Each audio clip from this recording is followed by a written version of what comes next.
देखो रिकॉर्डिंग का मैसेज क्या स्क्रीन शेयर।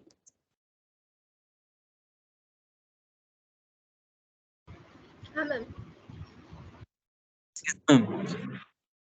ठीक है, देखो मैंने यहाँ पर नोट डाउन किया था हम लोग का जो भी क्वेश्चन बाकी है इलास्ट्रेशन 10-11 जो कि ये वाले पीडीएफ से था। ठीक है, तो पहले ये कर लेते उसके बाद बाकी क्वेश्चंस करेंगे। तो ये पहला क्वेश्चन इलास्ट्रेशन 10 जो है ये है हम लोग का स्टैंडर्ड प्राइस के ऊपर। ठीक है, स्टैंडर्ड प्राइस के ऊपर कैसे हमें करना है। तो जब हम लोग स्टैंडर्ड प्राइस मेथड में करते हैं, जैसे हम लोगों ने फीफो लीफो ये सब तो सीखा हुआ ही है। जैसे रिप्लेसमेंट प्राइस मेथड एक नया देखा था हम लोगों ने, वहां पर हमें क्या फॉलो करना है कि जब भी इशू होगा तो रिप्लेस्ड प्राइस जो क्वेश्चन में गिवन होगा उस पे इशू होना चाहिए। ठीक है, स्टैंडर्ड प्राइस मेथड में क्या फॉलो करना पड़ेगा उसको हम थोड़ा सा यहाँ पर लिखवा देते हैं। स्टैंडर्ड प्राइस मेथड में ये देखो यहाँ पर इलास्ट्रेशन कौन सा वाला है, इलास्ट्रेशन है हम लोग का इलास्ट्रेशन 10। ठीक है, इलास्ट्रेशन 10। तो स्टैंडर्ड प्राइस मेथड में क्या होगा, इशू जो भी होगा इशू होगा हमेशा eight the rate of standard price. ठीक है,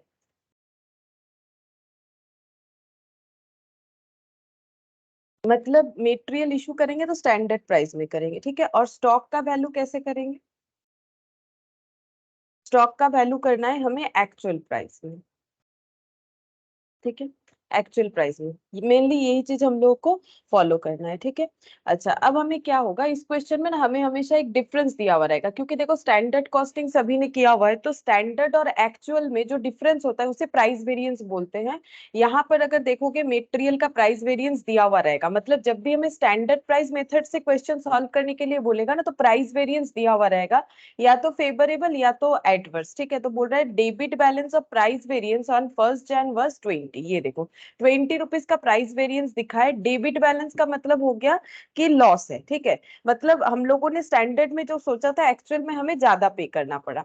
so the stock account for the material for the month of Jain indicating, ये पूरे जैन का ही है, indicating how you deal with the difference in material price variance, मतलब ये 20 रुपीज का डीलिंग कैसे होगा when preparing the profit and loss account for the month. जब हम लोग पीएल अकाउंट बनाएंगे इस मंथ का तब इसका ट्रीटमेंट हमें क्या करना है ये भी बताने के लिए बोला है। ठीक है, अच्छा अब देखो यहाँ पर हम लोग का स्टॉक वैल्यू किस पे होता है, एक्चुअल कॉस्ट पे होता है जैसे कि मैंने बोला। ठीक है, अच्छा अब हम लोग का इशू किस पे होगा, स्टैंडर्ड प्राइस पे होगा। तो जो डिफरेंस आ रहा है, डिफरेंस जो भी आएगा, डिफरेंस कैसे आता है ये देखो, standard cost minus actual cost. ठीक है, ये जब हम लोग चेक करते हैं मेटेरियल प्राइस वेरिएंस चेक करके देखो, सोचो एक बार जब हम लोगों ने स्टैंडर्ड कॉस्टिंग किया था तो वहां मेटेरियल प्राइस वेरिएंस किया था, तो वहां पर हम लोगों ने सीखा था कि स्टैंडर्ड माइनस एक्चुअल ये करने से क्या निकल के आएगा, वेरिएंस निकल के आएगा। ठीक है, वेरिएंस जो है ये हम लोग का फेवरेबल भी हो सकता है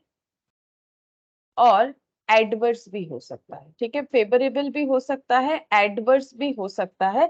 अब ये डिपेंड करेगा, ये तो क्वेश्चन में दे देगा फेवरेबल होगा कि एडवर्स होगा।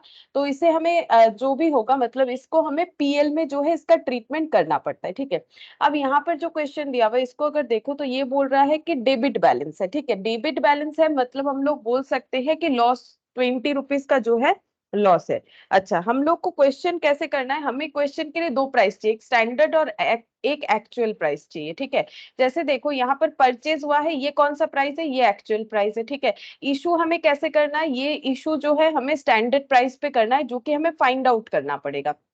परचेज जो है ये एक्चुअल प्राइस होगा। ठीक है, ये इशू जो है ये दो लगातार इशू दिया हुआ है तो ये स्टैंडर्ड प्राइस पे होगा, क्योंकि ये मेथड हमें वही बोल रहा है कि जब भी इशू होगा स्टैंडर्ड प्राइस पे होगा। परचेज ये भी देखो एक्चुअल प्राइस दिया हुआ है। ठीक है, इशू किस पे हुआ है, इशू हुआ है हम लोग का स्टैंडर्ड प्राइस पे होगा। ठीक है, तो ये सब जो है एक्चुअल प्राइस दिए हुए ये स्टैंडर्ड प्राइस पे होगा, तो बेसिकली हमारा स्टैंडर्ड प्राइस मिसिंग है। वो हम लोग कैसे फाइंड आउट करेंगे, तो उसका रूल्स हम बताते कैसे फाइंड आउट करना है। जो भी हमें ओपनिंग स्टॉक दिया हुआ रहेगा ना क्वेश्चन में, ओपनिंग स्टॉक नॉर्मली हमें क्वेश्चन में मिल जाएगा, तो उसके साथ हम लोग अपने प्राइस वेरिएंस को एडजस्ट करके कैलकुलेशन करके निकालेंगे। ठीक है, तो यहाँ पर देखो डेबिट बैलेंस और प्राइस वेरिएंस बोला है, इसका मतलब क्या होता है, debit balance of price variance का मतलब हो जाता है actual cost is actual cost is more than standard cost। इसका मतलब जो एक्चुअल कॉस्ट है वो स्टैंडर्ड कॉस्ट से ज्यादा है। ठीक है, अच्छा अब यहाँ पर देखो, जब हम लोग को बता दिया है कि पीएल में, क्योंकि नॉर्मली मैंने बोला है कि इसका जो कैलकुलेशंस है, जो लॉस वगैरह होता है वो हम लोग कहाँ चार्ज करते हैं, पीएल में चार्ज करते हैं। ठीक है, तो हम लोग ऐसे करके इसका कैलकुलेशन करेंगे। हम लोग को सबसे पहले फाइंड आउट करना चाहिए स्टैंडर्ड प्राइस। ठीक है, तो हम लोग स्टैंडर्ड प्राइस कैसे फाइंड आउट करेंगे, तो स्टैंडर्ड प्राइस कैसे कैलकुलेट होगा, यहाँ पर हम लोग का ये देखो, ये जो हमें ओपनिंग स्टॉक दिया हुआ है, ठीक है, ये कितना है 240 है। मैंने बोला ओपनिंग स्टॉक को हमें यूज करना पड़ेगा, तो ये जो डिफरेंस है ये 240 के साथ 20 का डिफरेंस नहीं है। मतलब ये जो डिफरेंस आया है ये एक्चुअल प्राइस जो है, और ये जो डिफरेंस है ये एक्चुअल प्राइस नहीं, ये एट द रेट ऑफ पर टन है। ठीक है, एक्चुअल प्राइस है 240 इंटू 10। ठीक है, ये टोटल प्राइस लेना पड़ेगा, तो हम लोग एट द रेट ऑफ लेके नहीं कर सकते हैं, क्योंकि ये तो पर टन का रेट है और ये 20 रुपीज पर टन नहीं है, पर टन का डिफरेंस नहीं है कि इसके साथ इसका हम लोग एडजस्टमेंट करते। ये जो है टोटल डिफरेंस है, टोटल का डिफरेंस है। मतलब actual price standard price minus actual price, तो total standard price minus total actual price करके 20 आया होगा। ठीक है, तो इसका मतलब ये पर टन नहीं है कि हम लोग 240 से डिफरेंस कैलकुलेट करें, तो हम लोग को सबसे पहले निकालना पड़ेगा total. Total price, total price हो रहा है 240 इंटू 10, तो हम लोग कैसे करके स्टैंडर्ड प्राइस निकालेंगे, ऐसे हो जाएगा 240 इंटू 10। तो जो नॉर्म ओपनिंग प्राइस है, ओपनिंग स्टॉक का वैल्यू है, वो हो जा रहा है 2400। ठीक है, 2400 हो गया। अब क्योंकि हम लोग का यहाँ पर क्या है, डेबिट बैलेंस है, तो स्टैंडर्ड प्राइस में हमें डेबिट बैलेंस देगा, तो हमें इस पे क्या करना पड़ेगा, ऐड करना पड़ेगा। इसका लॉजिक बता रहे क्यों ऐड करना पड़ेगा।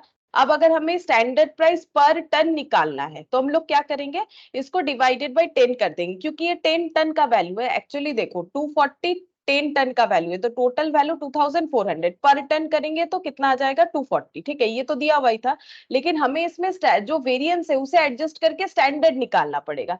तो वेरिएंस जो है वो मैंने एड बैक कर दिया, तो यहाँ पर प्राइस कितना हो गया 2400 प्लस 20। ठीक है, डिवाइडेड बाई 10, तो ये हो गया 2420 डिवाइडेड बाई 10, यानी कि स्टैंडर्ड प्राइस जो है ये कैलकुलेट होके आ जाता है 242।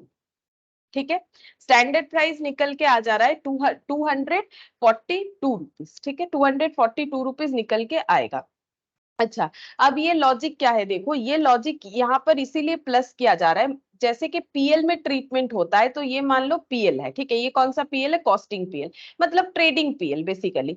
तो ओपनिंग स्टॉक कहाँ पर जाता है, ट्रेडिंग पीएल में ही जाता है, तो ये ट्रेडिंग मान के चलो एक बार। तो ओपनिंग स्टॉक हम लोग का कितना है 2400, ओपनिंग स्टॉक का वैल्यू 2400 है। ठीक है, और क्योंकि हम लोग का प्राइस वेरिएंस का डेबिट बैलेंस है, तो वो इधर आएगा, लॉस है तो वो पीएल में आएगा, तो to price variance, to price variance. ठीक है, to price variance debit side में आएगा, लॉस है इसीलिए।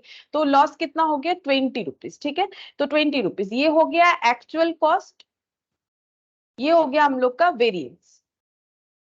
ठीक है, अब अगर हमें इसके अलावा यहाँ पर तो और कोई ट्रीटमेंट दिया नहीं है, तो इसका टोटल कितना हो जाएगा 2420। ठीक है, एक्चुअल कॉस्ट में अगर हम लोग वेरिएंस को एड बैक कर देते हैं तो हमें क्या मिल जाएगा, स्टैंडर्ड प्राइस। ठीक है, हम लोगों ने यही चीज यहाँ पर किया है, स्टैंडर्ड प्राइस, यही वाला चीज यहाँ पर किया है। इस लॉजिक के साथ ये वाला क्वेश्चन सॉल्व होता है, तो तुम लोग को जस्ट इतना याद रखना है, अगर डेबिट हुआ तो ऐड होगा, क्योंकि ये लॉजिक आ रहा है। ठीक है, और अगर क्रेडिट होता तो वो माइनस हो जाता। ठीक है, अगर इधर होता क्रेडिट साइड आता पीएल में तो वो माइनस हो जाता, क्योंकि ओपनिंग स्टॉक इधर और क्रेडिट बैलेंस इधर होता, इसीलिए। तो स्टैंडर्ड प्राइस हम लोगों ने निकाल लिया, बाकी क्वेश्चन आसान है, हमें क्या करना है, जहां जहां इशू हुआ है वो स्टैंडर्ड प्राइस लेके कर लेना है क्वेश्चन। ठीक है, अभी हम लोग क्वेश्चन को सॉल्व करके देख सकते हैं कि कैसे होगा। बाकी रूल सेम है, जहां पर जो प्राइस परचेज प्राइस है उसका यूज करना है, और जहां जहां इशू है वहां पर हमें स्टैंडर्ड प्राइस का यूज करना है। अच्छा, तो यहाँ पर क्या लिखेंगे, date, receipt, quantity,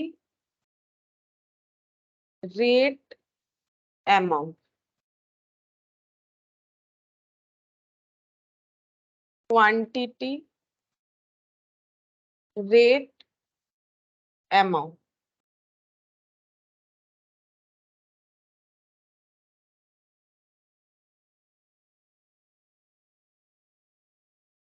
good evening Rishabh.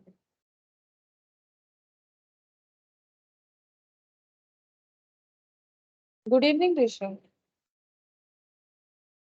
Good evening. अच्छा, क्वांटिटी रेट अमाउंट, ठीक है। तो देखो यहाँ पर सबसे पहले कहाँ चला गया क्वेश्चन, ये रहा, ठीक है। तो सबसे पहले दिया हुआ है ओपनिंग स्टॉक, तो यहाँ पर लिखेंगे हम लोग 1-1, ठीक है। ओपनिंग स्टॉक हम लोग का बैलेंस में जाना चाहिए, ठीक है। तो ओपनिंग स्टॉक कितना है, 10 ton at the rate of 240 करके, तो ये कितना हो जाएगा 2400। अच्छा, नेक्स्ट हम लोग का क्या है, 4th जैन को परचेज है, 4th ऑफ जैन परचेज हुआ है, तो रिसिप्ट में लिखेंगे कितना, 5 ton at the rate of 260 पर टन करके, तो 260 इंटू 5 कितना हो जाएगा, 260 इंटू 5, तो ये हो गया 1300 टन, ठीक है। अच्छा, अब यहाँ पर ये क्या करना है, टोटल कर देना है, 10 और 5 मिला के 15 हो गया, रेट लिखने का जरूरत नहीं है, 2400 और 1300 ये टोटल करके हो जाएगा हम लोग का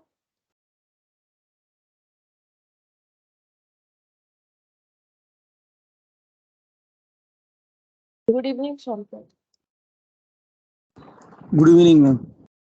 ये हो गया हम लोग का 3700, ठीक है। अब नेक्स्ट देखते हैं, 5th जैन को बोला है इशू 3 टन, ठीक है। यहाँ पर लिखेंगे 5th जैन इशू होगा 3 टन। अब इशू होगा तो इशू के कॉलम में लिखेंगे, रेट क्या लिखेंगे, इशू करना है स्टैंडर्ड प्राइस में, स्टैंडर्ड प्राइस कितना निकल के आया, 242, 242 इंटू 3 726। इशू हुआ है तो 15 में से 3 कम कम हो जाएगा, 12 हो जाएगा, और ये भी वैल्यू जो है कम हो जाएगा, -3700 कर लेते, 2974, नेगेटिव में नहीं हो रहा है, वो तो मैंने उल्टा कैलकुलेशन किया इसी वजह से, 2974, ठीक है। 5th जैन का हो गया, अब है 12th Jain issue 4 ton, 12th Jain को इशू हुआ है 4 टन, ठीक है। तो 4 टन 12 से इजीली इशू कर सकते, 242 करके होगा क्योंकि स्टैंडर्ड प्राइस में होना चाहिए, 968 हो रहा है, और यहाँ पर बच रहा है 8, 2974 प्लस 968, 2006, 2006, ठीक है। ये नेगेटिव नहीं आ रहा है, वो हम कैलकुलेटर की वजह से हो रहा है, ठीक है। तो ये हो गया 12th ऑफ जैन का कैलकुलेशन। अच्छा, 12th ऑफ जैन के बाद है 13th जैन को परचेज 3 टन, 13th जैन को परचेज 3 टन है, रेट है यहाँ पर 250 पर टन, 250 इंटू 3 750, तो 8 और 3 11 टन हो गया, 2006 प्लस 750, 2756, ये हो गया 13th का। 13 के बाद है 19th issue 4 ton, 4 ton issue हुआ है, 242 पे करना चाहिए, तो वही 968 ही आएगा, सेम डेटा है इसीलिए देख के यहाँ पर मैंने लिख दिया। तो 11 में से 4 चला गया, 7 बचेगा, ठीक है। और ये माइनस करके देख लेते हैं, 2756 माइनस 968, तो ये बच रहा है 1788, 1788 हो गया। अच्छा, अब 19th के बाद 26th इशू 3 टन, 3 टन 242 करके 726, ठीक है। अच्छा, अब बचा कितना, 7 में से 3 चला गया, 4 बचेगा, अब इसमें माइनस करो 726, तो ये हो गया 1062। नेक्स्ट देखते हैं 26 के बाद है 30, 30th of Jain purchase 4 ton 280 करके,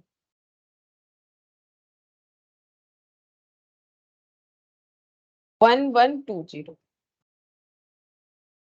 4 प्लस 4 8 हो गया, 1120 प्लस 1062, टोटल 2182, और एकदम एंड में बोला है 31st जैन इशू 3 टन, 31st ऑफ जैन इशू हुआ है 3 टन, तो 242 करके रेट 726 होगा, यहाँ पर देख के लिख दिया मैंने 726, सेम कैलकुलेशन है, 8 में से 3 इशू हो गया, बचा कितना 5, अब यहाँ से माइनस करते हैं, -726, तो ये हो गया 1456, ठीक है। ये हम लोग का क्लोजिंग स्टॉक निकल के आ गया। अच्छा, अब देखो मैंने यहाँ पर क्या क्या लिखा था, स्टॉक वैल्यू करना है एक्चुअल प्राइस पे, ठीक है, और यहाँ पर हम लोग का इशू हो जाएगा स्टैंडर्ड प्राइस पे, वही हम लोगों ने फॉलो किया। ठीक है, तो ये तो स्टोर लेजर तो कंप्लीट हो गया, लेकिन हम लोग को यहाँ पर बोला था कि प्रिपेयर करना है प्रॉफिट एंड लॉस अकाउंट। अगर हम लोग प्रिपेयर करते हैं तो इसको कैसे दिखाएंगे, तो देखो इसका हम लोग कैलकुलेशन कैसे लिख सकते हैं। तो हमें पीएल में क्या दिखाना पड़ेगा, पीएल में दिखाना पड़ेगा, हम लोगों को डिफरेंस दिखाना पड़ेगा।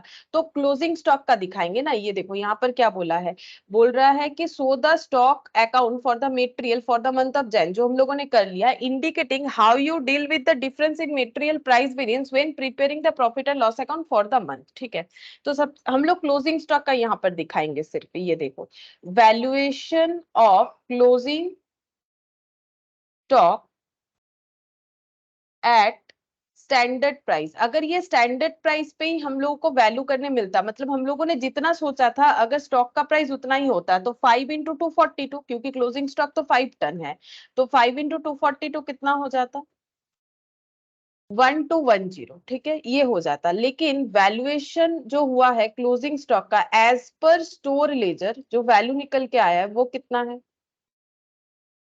हो गया है 1456। ठीक है, ये ज्यादा है, तो इसका मतलब एडवर्स सिचुएशन हुआ है। तो हम लोग यहाँ पर लिखेंगे material price variance equal to material price variance equal to 1210 minus 1456। Standard minus actual होता है, स्टैंडर्ड कॉस्टिंग में हम लोगों ने किया हुआ है, तो 246 हो जाएगा। 246, और इसे हमें कहाँ चार्ज करना है, ये एडवर्स आया है क्योंकि हम लोगों ने सोचा था 1210 होगा, बट हुआ 1456, और ये चार्ज हो जाएगा चार्ज टू कॉस्टिंग पीएल। ठीक है, चार्ज टू कॉस्टिंग पीएल। और ये कैसे दिखेगा, जैसे ये यहाँ पर इन्होंने 20 दिखा रखा है ना, ये देखो, ये पिछले साल का क्लोजिंग था जो 20 दिख रहा है, ये इस साल का, इस मंथ का, एक्चुअली ये ईयरली नहीं दिया, इस मंथ का क्लोजिंग हो गया 246। तो ये फेब के मंथ में जो है डेबिट बैलेंस बोल के, ओपनिंग डेबिट बैलेंस बोल के ये दिखेगा, फर्स्ट ऑफ फेब का 246, जैसे हम लोग को यहाँ पर दिखाया गया है कि 20 रुपीज जो है डेबिट बैलेंस था। ठीक है, तो ये यहाँ पर लास्ट में हमें बोला था कि कैसे करके ट्रीटमेंट करना चाहिए, तो हम लोगों ने वही वाला दिखाया कि कैसे करके हमें यहाँ पर ट्रीटमेंट करना पड़े। तो स्टैंडर्ड प्राइस मेथड आसान है, वैसे कोई प्रॉब्लम नहीं है। हम लोग को इशू प्राइस जो है स्टैंडर्ड रखना है, और बाकी सब एक्चुअल प्राइस में ही होगा। और अगर हमें डिफरेंस दिखाने बोले, इस तरीके से दिखा देंगे। स्टैंडर्ड प्राइस कैसे कैलकुलेट करेंगे वो भी मैंने बता दिया, कि हमारा टोटल एक्चुअल प्राइस जो भी ओपनिंग वाला रहेगा, उसमें अगर हमारा लॉस है तो ऐड हो जाएगा, और अगर हमारा मतलब क्रेडिट यानी गेन है तो माइनस हो जाएगा। ठीक है, और अगर हमें पर टन के हिसाब से निकालना है, जो कि कैलकुलेट, जैसे मान लो अगर ये 240 जो है, ये अगर ये लॉस अगर हमें पर टन के हिसाब से दे देता तो शायद डिवाइड नहीं करना पड़ता, समझ रहे हो। जैसे कि मैंने बोला था ना कि 20 240 में ऐड नहीं कर सकते, क्यों नहीं कर सकते, क्योंकि ये पर टन है, जबकि ये टोटल का डिफरेंस है, तो दो अलग चीज हो गया ना, तभी नहीं कर सकते। तो टोटल में ही ऐड या लेस होगा, जो भी सिचुएशन होगा, डिवाइडेड बाय जो भी यूनिट है वो करने से पर यूनिट का वैल्यू निकल के आ जाएगा। तो ये हम लोग का स्टैंडर्ड प्राइस मेथड से कैलकुलेट हो गया, इलास्ट्रेशन 10। अब इलास्ट्रेशन 11 देखते हैं, इसमें क्या बोला है। ये इस पीडीएफ का लास्ट क्वेश्चन है। यहाँ पर बोल रहा है कि एक क्वेश्चन दे दिया है, फिर यहाँ पर बोल रहा है what is the simple average of February receipt, what are the moving monthly simple average for Jan Feb March, if a weighted average is used for pricing issues, how does the value of the balance stock change during the Jan. अच्छा, पहले हम लोग एक एक question करते हैं। सबसे पहले बोला है अगर हम लोग सिंपल एवरेज मेथड फॉलो करते हैं तो फेब्रुअरी का रिसिप्ट क्या होगा। ठीक है, तो सिंपल एवरेज में क्या होता है, प्राइस का एवरेज होता है। ठीक है, और वेटेड एवरेज होता है टोटल में होता है। ठीक है, total amount divided by total unit. तो यहाँ पर देखो इलास्ट्रेशन 11।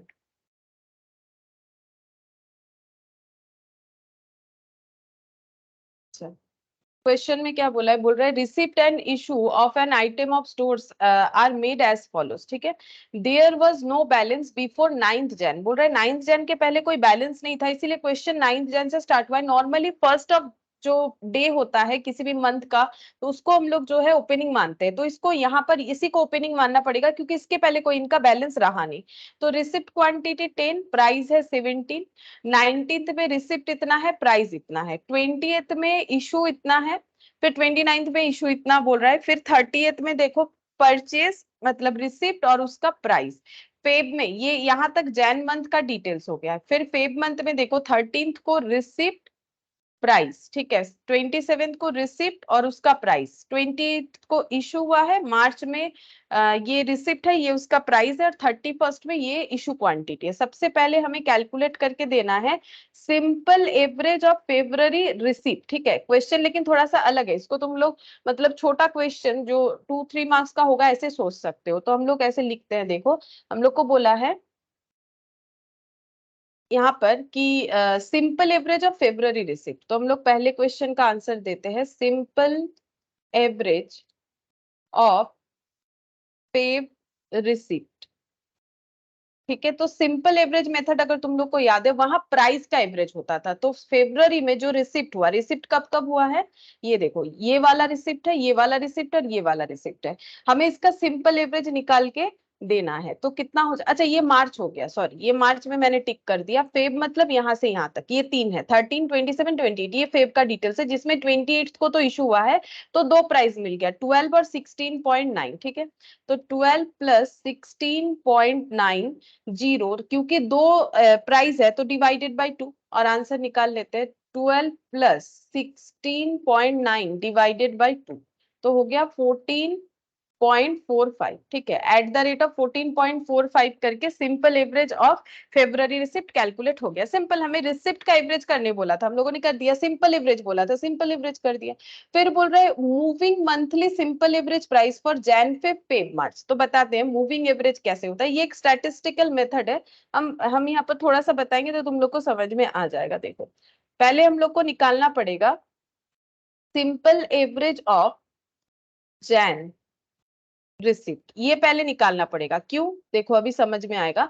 हम लोग को मूविंग एवरेज कैसे दिया है, Jan to Feb, Feb to March, समझ रहे हो। मूविंग एवरेज का मतलब क्या हो गया, जैन टू फेब मतलब सर्कल के तरह चलता है। मूविंग एवरेज अगर कभी स्टैटिस्टिक्स में टाइम सीरीज मेथड कभी किया हो तो मूविंग एवरेज वहां पर आता है। जैसे मान लो 3 साल दे दिया है, 2011, 2012, 2013, इसका मूविंग एवरेज निकालना है 2-2 साल का, तो 11, 12, 12, 13 ऐसे करके होता है। तो यहाँ पर मूविंग एवरेज बता ही दिया है कब कब निकालना है, जैन फेब फेब मार्च, ठीक है।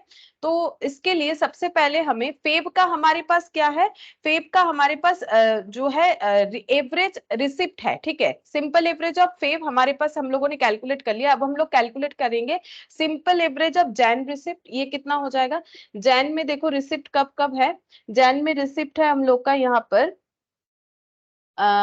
ये कहाँ चला गया, ये यहाँ से यहाँ तक जैन का कैलकुलेशन है। तो ये तो इशू है, रिसिप्ट है यहाँ पर 25, और यहाँ पर कितना हो गया 25, और सॉरी ये तो क्वांटिटी है, 17 है, 10 है, 17 है और 10 रुपीज है। और ये 30th वाला, ये वाला, ठीक है, ये वाला ध्यान से देखने से समझ में आएगा, ये इशू नहीं है, ठीक है। ये देखो इशू कौन से डेट का है, 9th वाला परचेज है, 19th वाला परचेज है, ठीक है। इशू है 20 और 29th को। देखो यहाँ पर कोई जो है डेट प्राइस रेट नहीं दिया है। 30th को फिर से जो है प्राइस परचेज हुआ है, तो 17, 10 और 8 ये 3 परचेज हुए हैं अलग अलग रेट पे, 17, 10 और 8। तो हम लोग यहाँ पर लिखते हैं 17, 10, 8 डिवाइडेड बाई 3। तो यहाँ पर कितना हो जाएगा, 10 और 10, 20, 20 और ये हो गया 15, 15 और 20 मतलब 35, 35/3, 11.666 ऐसे आएगा। ये देखो 35.3, ये देखो 11.666 यानी 11.67, ठीक है। तो ये हम लोगों ने क्या निकाला, simple average for Jain receipt. क्या ये हम लोग को कैलकुलेट करने के लिए बोला था, नहीं बोला था, लेकिन क्यों कर रहे हैं अभी समझ में आएगा। फिर निकालेंगे simple average of March receipt, ठीक है। क्योंकि मूविंग एवरेज में हमें मार्च, फेब से लेके मार्च तक बोला है, तो मार्च में एक ही रिसिप्ट हुआ है जो कि 20 रुपीज का है, तो इसका एवरेज कैसे निकालेंगे, 20/1, तो ये हो गया 20 रुपीज, ठीक है। अच्छा, अब हम लोग को जो क्वेश्चन बोला है उसमें इसका यूज देखो, बोल रहा है कि simple average price for moving monthly simple average price for Jan to Feb, Feb to March, ठीक है। तो हम लोग ऐसे लिखेंगे, moving monthly average of Jan to Feb और moving monthly average of Feb to March, ठीक है। तो जैन टू फेब मतलब क्या करना होता है ना, मूविंग एवरेज में क्या करना पड़ता है कि ये एक्चुअली क्या है, ये मंथली मूविंग एवरेज है, ठीक है। मतलब मूविंग एवरेज मतलब जैन टू मतलब 2 मंथ्स जैसे मूव करेगा, मतलब 2 मंथ्स का मूविंग बोल रहा है। जैसे 3 मंथ्स का भी हो सकता है, जैन फेब मार्च, फिर मार्च अप्रैल में, ऐसे भी हो सकता है। 4 मंथ्स भी हो सकता है, जैन फेब मार्च अप्रैल, फिर यहाँ पर हो जाएगा नेक्स्ट उसके बाद, इस तरीके से, ठीक है। तो मूविंग एवरेज ऐसे होता है। तो यहाँ पर देखो हम लोग को 2 मंथ्स का मूविंग एवरेज निकालने के लिए बोल रहा है, तो इसके लिए पहले हमें जिन 2 मंथ का मूविंग एवरेज निकालने बोल रहा है उन 2 मंथ का हमें एवरेज चाहिए प्राइस का, ठीक है। तो जैन मंथ में प्राइस का एवरेज कितना है, 11.67, ठीक है। जैन में है 11.67 और फेब में कितना है 14.45, तो 14.45, फिर इसमें डिवाइडेड बाय हम लोग क्या करेंगे 2, क्योंकि दो चीज का एवरेज निकालने बोला है। तो मूविंग मेथड ऐसे ही होता है। मूविंग एवरेज में क्या करना होता है, मूविंग एवरेज नॉर्मली देखो यहाँ पर दिया हुआ है इसलिए हम करवा रहे हैं, लेकिन इसका डिटेल्स नहीं पता होने से थोड़ा सा समझने में दिक्कत होता है। ये देखो जैसे कि मूविंग एवरेज ना ऐसे बता दिया जाता है, 2 years moving, 3 years moving, 4 years, years हुआ तो इयर्स, मंथ हुआ तो मंथ, ठीक है। तो जैसे ही 2 इयर्स बोलेगा ना, जैसे देखो 2012, 2013, 2014, 2015, अगर हमें बोलेगा कि 2 इयर्स मूविंग एवरेज, तो पहले हम लोग ये अलग अलग एवरेज हमें कर लेना पड़ेगा, जैसे 12-13 का, 13-14 का, 14-15 का, फिर जाके एवरेज करना पड़ता है। तो ऐसा अगर आ जाए, अभी के लिए सिर्फ इतना ही याद रखो, इसके लिए पूरा टाइम सीरीज बताना पॉसिबल नहीं है। यहाँ पर था तुम थोड़ा सा करवा दे रहे हैं, इसीलिए देखो यहाँ पर इतना समझो, मूविंग एवरेज जब हम लोग निकालेंगे, जिस पीरियड का मूविंग एवरेज निकाल रहे, पहले इंडिविजुअली उन पीरियडों का एवरेज निकाल लेंगे अगर कुछ अवेलेबल डेटा है तो। जैसे जैन का था, ठीक है, फेब का था, मार्च का नहीं था, मतलब मूविंग एवरेज करने पे भी उतना ही आया तो वही लिख लेंगे, मतलब एवरेज करने पे 20 आया तो वही लिख लेना चाहिए, ठीक है। अच्छा अब यहाँ पर देखो टोटल करेंगे, 11.67 प्लस 14.45 डिवाइडेड बाई 13.06, ये हो गया। अच्छा अब जब मूविंग एवरेज फेब और मार्च का कर रहा है, तो फेब का क्या इंडिविजुअली कोई एवरेज है, रिसिप्ट का है 14.45, ठीक है, 14.45। क्या मार्च का इंडिविजुअली कोई एवरेज है 20, और ये दोनों का एवरेज निकालना है, तो ये कितना हो जाएगा 14.45 प्लस 20 डिवाइडेड बाई 2, 17.225, ये हो गया हम लोग का मूविंग एवरेज कैसे निकालना है, ठीक है। अच्छा अब नेक्स्ट क्वेश्चन देखो क्या बोला है, if weighted average is used for pricing issues, how does the value of the balance stock change during Jan? बोल रहा है कि अगर हम लोग weighted average मेथड से करेंगे तो जैन में क्या दिखेगा, ठीक है, मतलब जैन के मंथ का पूरा स्टॉक चेंज कैसे दिखेगा, मतलब हमें बेसिकली वेटेड एवरेज कैलकुलेट करने के लिए बोल रहा है, ठीक है। तो हम लोग कैलकुलेट कर लेते हैं, डेट, रिसिप्ट, क्वांटिटी, रेट, में amount, issue, quantity, rate, amount, balance, quantity, rate, amount. तो जैन के मंथ का वेटेड एवरेज से हमें स्टोर लेजर को प्रिपेयर करने बोला है, ठीक है। तो उसी हिसाब से कर लेते हैं। 9th में पहले रिसिप्ट हुआ है, 9th ऑफ जैन, रिसिप्ट कितना हुआ है, रिसिप्ट हुआ है यहाँ पर 10 यूनिट 17 करके, तो 10 एट द रेट ऑफ 17 कितना हो गया 170। बैलेंस में भी यही लिखना पड़ेगा, 10 17 करके 170, वेटेड एवरेज करना है, ठीक है। फिर इसके बाद 19th को 25 10 रुपीज करके, 25 10 रुपीज करके, तो ये हो जाएगा 250। तो 10 प्लस 25 35 हो गया, वेटेड एवरेज में ऐसे ही किया जाता है। और 170 प्लस 250 ऐड कर लेंगे, 170 प्लस 250 ऐड कर लिया तो हो गया 420। वेटेड एवरेज में रेट कैसे निकाला जाता है, रेट हमें निकालना पड़ेगा अमाउंट डिवाइडेड बाय क्वांटिटी करके, हम लोगों ने वेटेड एवरेज का 3-4 क्वेश्चन पहले भी किया है, ठीक है। ये 12 आ जाएगा, रेट हो गया। फिर 19th के बाद देखते हैं, 20th को इशू हुआ है 10 यूनिट, 20th को इशू हुआ है 10 यूनिट, ठीक है। ये 10 यूनिट इशू हुआ है, 12 रुपीज करके होगा, ठीक है। ये रेट चल रहा है, अभी दोनों को मिक्सड अप कर दिए, एवरेज हो गया 120। 35 से 10 चला गया, 25 बचेगा। 420 से 120 चला गया, ये 300 बचेगा। ठीक है, अब रेट निकाल लेते, 300 डिवाइडेड बाय 25 करके। हर बार हमें total amount divided by total quantity करके रेट निकालना है, तो 12 हो गया। फिर 20th के बाद है 29th, 20 रुपीज, सॉरी 20 रुपीज बोल रहे, 20 यूनिट है। ठीक है, तो 20 यूनिट 25 से 20 इजीली इशू कर सकते हैं 12 रुपीज करके, 240 हो गया। अच्छा, अब यहाँ पर देखते हैं कितना बच रहा है। यहाँ पर 5 यूनिट बच रहा है और रेट कितना हो जाएगा, 60 करके डिवाइडेड बाय 5 यानी 12 ही होगा। ठीक है, ये 12 आ गया। ठीक है, 29th के बाद है, हमें सिर्फ जैन का क्या करने के लिए बोला है, देखो यहाँ पर for the month of Jain बोला है, तो हमें 30th जैन तक लास्ट करना है, तो यहीं पर मैनेज कर लेते हैं। ये देखो 30th जैन, इस डेट में क्या हुआ है, इस डेट में वैसे परचेज हुआ। हाँ, ये देखो परचेज नहीं, ये भी इशू था। अच्छा, 20 यूनिट इशू हुआ है। ठीक है, तो 20 यूनिट इशू हुआ है। 29 को, एक सेकंड मैंने गलत देख लिया शायद, परचेज हुआ है। परचेज। हाँ हाँ, ये 15 और 8 हम ये वाला देख रहे हैं, बार बार कॉलम थोड़ा सा दिख नहीं रहा है, या 15 और 8 होगा। अच्छा अच्छा, ठीक है, वही सोच रहे, इशू तो कर नहीं पाएगा। 15 और 8, तो 15 और 8 हो जाता है, 15 8 120। ठीक है, तो यहाँ पर टोटल 5 प्लस 15 कितना बन गया, 20। अच्छा, ये 60 और 120 कितना हो जाएगा, 180 डिवाइडेड बाई 20 करेंगे तो ये हो जाएगा 9। अभी रेट कितना ट्रांसफर हो गया, 9 में।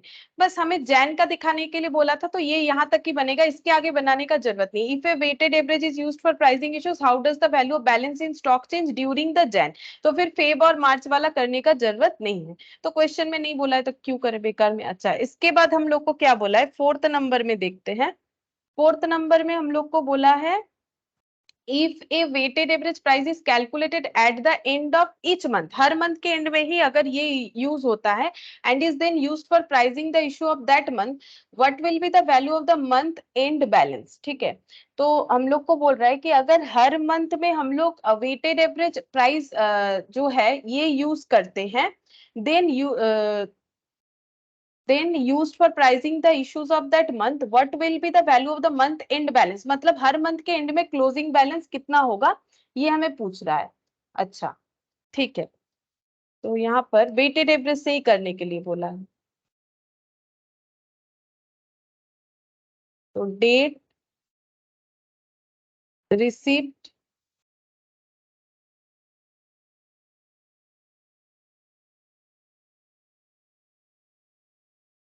क्वांटिटी रेट अमाउंट इशू,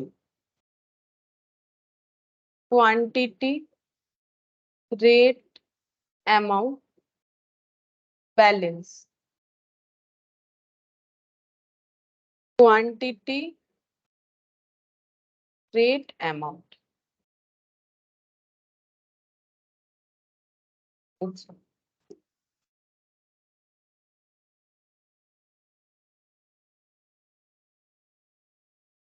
अच्छा, यहाँ पर ना एक थोड़ा सा चेंज है, ये बोला था वेटेड एवरेज। ठीक है, मतलब जो मेथड होता है स्टोर लेजर का, यहाँ पर बोला है weighted average price is calculated. ठीक है, weighted average price is calculated, हर बार प्राइस का वेटेड एवरेज करना है। तो देखो कैसे होगा, थोड़ा सा अलग है, बताते हैं देखो कैसे होगा।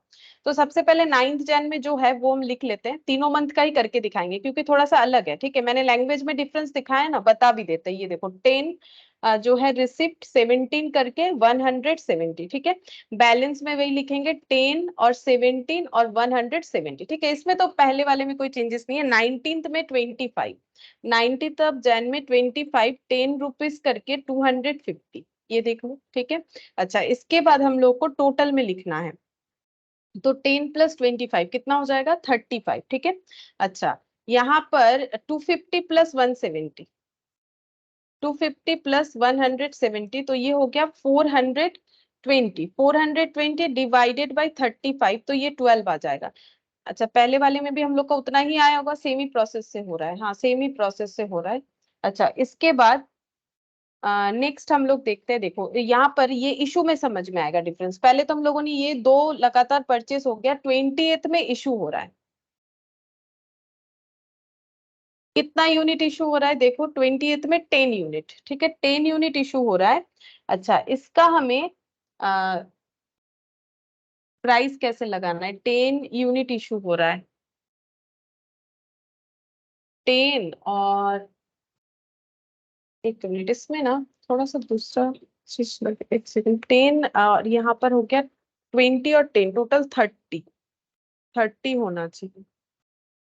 हमें यहाँ पर बोला क्या है, एक्चुअली ये वेटेड एवरेज प्राइस नहीं बोला, if a weighted average price is calculated at the end of each month. अच्छा हर मंथ के एंड में हमें एक वेटेड एवरेज प्राइस कैलकुलेट करना है and is then used for pricing the, और उस प्राइस को हमें यूज करना है। देखो ये ना कोई मेथड नहीं है जिसको अलग से हम लोग समझेंगे, लेकिन यहाँ पर एक कैलकुलेटिव प्रोसेस बोल दिया, अगर हम लोग उस प्रोसेस को फॉलो करते हैं तो हमारा हर मंथ के एंड में बैलेंस क्या आएगा। तो हमें ये प्रोसेस को फॉलो करना है, ये कोई अलग मेथड नहीं कि हम लोग सीख ले, जैसे कि फीफो लीफो होता है, स्टैंडर्ड और रिप्लेसमेंट प्राइस मेथड होता है, वेटेड एवरेज, सिंपल एवरेज, ऐसा कोई मेथड नहीं है। ये एक मेथड ये लोग फॉलो कर रहे हैं जो हम लोग को बताया गया है, बस ये लाइन पढ़ के हमें समझना है कि मेथड क्या बोल रहा है। बोल रहा है कि if a weighted average price is calculated at the end of each month, हर मंथ के एंड में हमें क्या करना है, एक वेटेड एवरेज प्राइस कैलकुलेट करना है, फिर उस प्राइस को यूज करना है हमें, मतलब जो इशू प्राइस के हिसाब से उस प्राइस को हमें इशू करना है, ठीक है उस मंथ के लिए। तो फिर हर उस मंथ के एंड में उस स्टॉक का वैल्यू क्या होगा, बचे हुए स्टॉक का, ऐसे कैलकुलेट करना है, ठीक है। तो उसमें हमें क्या करना पड़ेगा, इशू को हम लोग इसके बाद नहीं लिख सकते, ठीक है। इसमें हमें करना क्या है, हमें पहले जो भी परचेज हुआ है वो सारे प्राइस को लिख लेना है, फिर उसका एवरेज निकालना है। तो हम लोग देख लेंगे कि जैन के मंथ में कब कब परचेज हुआ है, तो एक तो 9, एक हुआ है 19 और लास्ट हो रहा है 30th, पहले ये लिख लेंगे, फिर उसके बाद इशू वाला डेटा दिखाएंगे। तो देखो पहले मैंने यहाँ पर लिख लिया 30th, ठीक है, एक मंथ का हो जाएगा तो तुम लोग को समझ में आएगा क्या करना है। 15 इंटू 8, ठीक है 15 इंटू 8, तो ये कितना हो गया, नॉर्मली 120 जैसे होगा। अच्छा टोटल कितना हो गया, ये 30 40 50 हो गया, और 120 प्लस 420, तो ये हो जाएगा हम लोग का 540, ठीक है। 540 डिवाइडेड बाई 50 निकालेंगे, 540 डिवाइडेड बाई 50 निकालेंगे, तो ये हो गया 10.8। ये क्या आया पता है, ये जैन के मंथ में जितने भी स्टॉक हम लोगों ने परचेस किए पूरे जैन के मंथ में, मतलब जब से जैन का मंथ स्टार्ट होता है फर्स्ट से लेके 31st तक, ठीक है 31st को कोई ट्रांजैक्शन नहीं था और फर्स्ट को भी नहीं था, 9 से लेके 30 में ट्रांजैक्शन हुआ, जैन का मंथ खत्म हो गया परचेस के केस में, और हम लोगों ने टोटल परचेस कितना कर लिया, 10 25 15, जो मिला के होता है 50, चेक करके देख लो 50 होता है, और टोटल अमाउंट कितना होता है 170 250 120, वही तो हुआ, यहाँ 170 था, ध्यान से देखो यहाँ 170 था, ये कैसे आया 170 प्लस 250 करके, ठीक है, और ये कैसे आया 420 में ये ऐड करके, और 420 मतलब कितना था 170 250 और 120, तो हम लोगों ने क्या किया ये सब ऐड कर लिया, मतलब टोटल जितने भी अमाउंट का हम लोगों ने स्टॉक खरीदा जैन के मंथ में और टोटल क्वांटिटी, ये डिवाइड करने से ये क्या आ गया, ये आ गया हम लोग का weighted average price of this month, ठीक है। जैसे हमें क्वेश्चन में बोला है कि ऐसे करने के लिए वेटेड एवरेज प्राइस कैलकुलेट कर लिया एंड ऑफ द मंथ, तो एंड तो 31st को होता है, बट 31st को कोई ट्रांजैक्शन नहीं था, तो हम लोगों ने 30th को ही कंप्लीट कर दिया कि एवरेज प्राइस इतना हो रहा है। अब हमें जैन का जो इशू है ये प्राइस में करके दिखाना है, ठीक है। तो जैन में जो इशू हुआ है वो कौन से डेट पे हुआ है, जैन में इशू दो बार हुआ है, एक बार 20 यूनिट और एक बार 10 यूनिट, इसको हम लोग टोटल में दिखाएंगे, तो ऐसे लिखेंगे जैन इशू, यहाँ पर क्वांटिटी में लिखेंगे 10 प्लस 20, टोटल में लिखेंगे, ठीक है 30। अच्छा रेट क्या लगेगा, ये एवरेज रेट, क्यों ऐसा कर रहे हैं, ये कोई रूल्स नहीं है, ये यहाँ पर जो बताए वो हम लोग फॉलो कर रहे हैं कि जो एवरेज प्राइस निकल के आया है उसे हमें यूज करना है for pricing the issue of that month. तो उस मंथ में जो भी इशू होगा, देखो 10 20 के अलग अलग नहीं दिखा सकते थे, हाँ अलग अलग दिखा सकते हो, लेकिन जब वो 10.8 से ही करना है तो क्यों ना हम लोग 30 को ही दिखा दे, दो बार नहीं दिखा के एक ही बार में हो जाएगा। तो यहाँ पर कितना हो गया 30 इंटू 30 कर लेंगे, तो ये हो गया 324, ठीक है। तो बचेगा कितना, 50 से 30 चला गया तो 20 बचेगा, और 540 से 324 आउट हो गया, तो यहाँ पर 216 बच गया। रेट कितना बचेगा 216 डिवाइडेड बाई 20 यानी 10.8 बचेगा, ठीक है। तो यहाँ पर जो लैंग्वेज दिया है जिस हिसाब से हमें करने के लिए बोला है वैसे करने से हमारा ये कैलकुलेशन निकल के आता है, ठीक है। अब हम लोग फेब का करेंगे, फेब के मंथ में में पहले जितने भी परचेज है वो हम लोग लिख लेंगे। तो फेब में देखो 20 और 27 को है, तो यहाँ पर लिखते हैं 13 ऑफ फेब है, पहला 13 ऑफ फेब है, 20 एट द रेट ऑफ 12 करके, मतलब 240।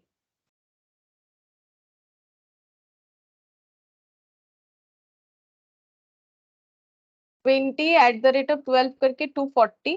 अच्छा, इसको इसको आगे भी तो हमें बढ़ाना है, मतलब इसको ऐड करना पड़ेगा। मतलब हम ये बोलना चाह रहे हैं जैन का जो बैलेंस बचा उसमें ये ऐड हो जाएगा। फेब नेक्स्ट मंथ हो गया ना, तो 20 था और 20 आ गया, कितना हो गया 40 हो गया। ठीक है, 216, ये देखो 216 प्लस 240, 216 प्लस 240, तो ये हो गया 456 डिवाइडेड बाय 40 यूनिट, तो ये हो जाएगा 11.4। ठीक है, पहले जितने भी परचेज है वो हम लोग लिखेंगे, फिर इसका इशू प्राइस अलग से निकालेंगे। 13 के बाद हम लोग का आ जाता है यहाँ पर 27, 27 है शायद, देखते हैं पेज ही ओपन है।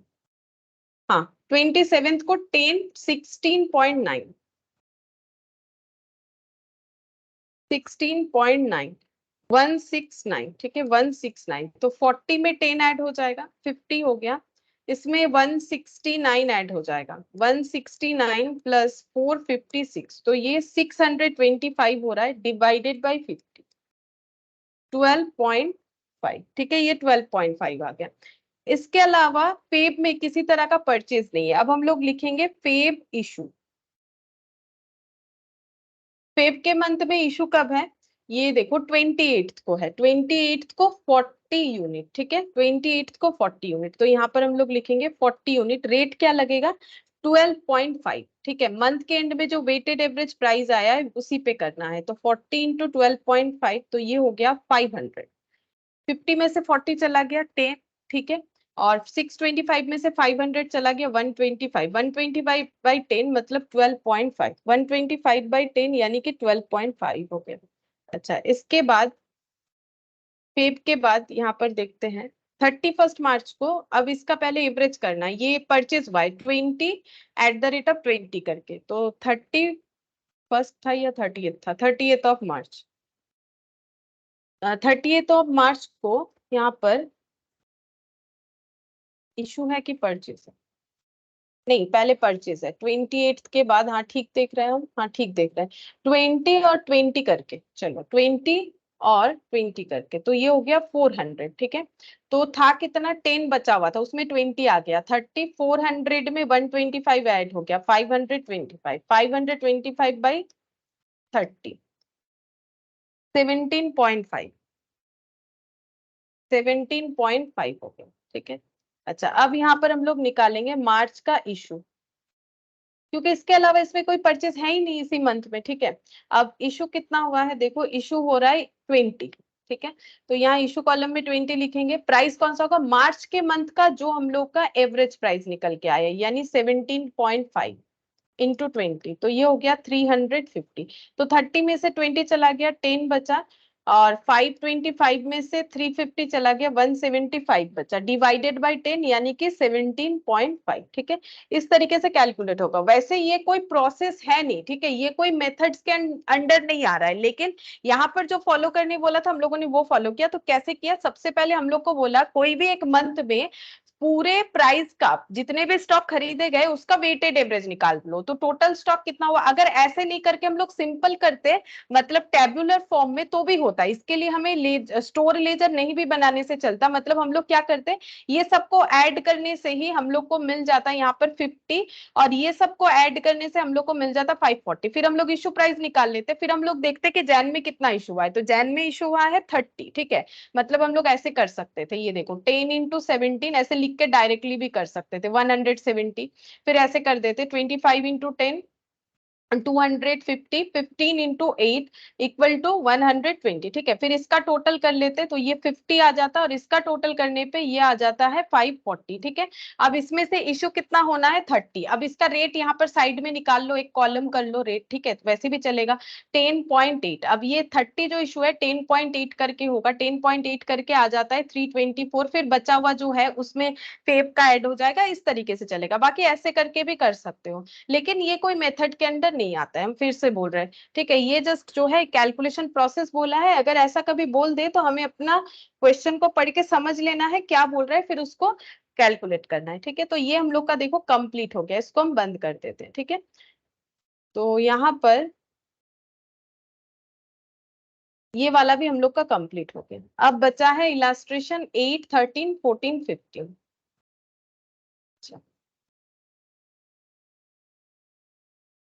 इसमें देखते हैं, इसमें क्वेश्चंस बचे हैं।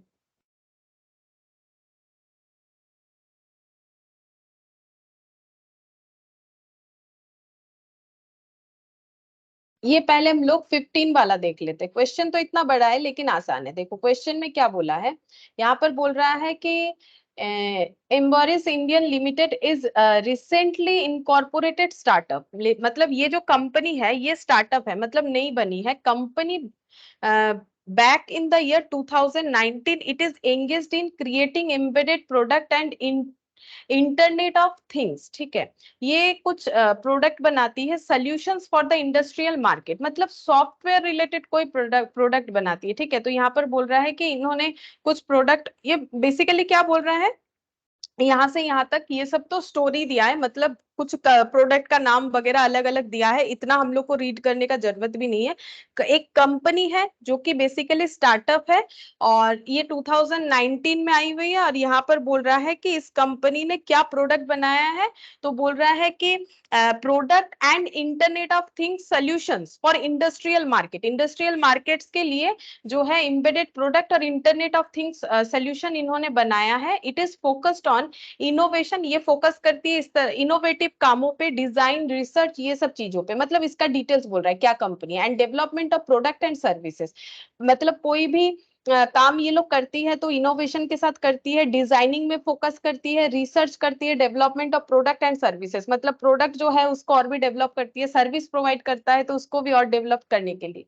One of the embedded product is Logmax, इनका एक प्रोडक्ट का नाम है Logmax, a system on module carried board for industrial use, ठीक है। तो कोई एक प्रोडक्ट है जिसका यूज भी बता रखा है। It is a small flexible and embedded computer design as per industry specification, जैसे जो इंडस्ट्री होगी उसके हिसाब से ये लोग ये प्रोडक्ट बनाते हैं। ये बेसिकली एक छोटा सा फ्लेक्सिबल कोई कंप्यूटर डिजाइन प्रोडक्ट है, ठीक है।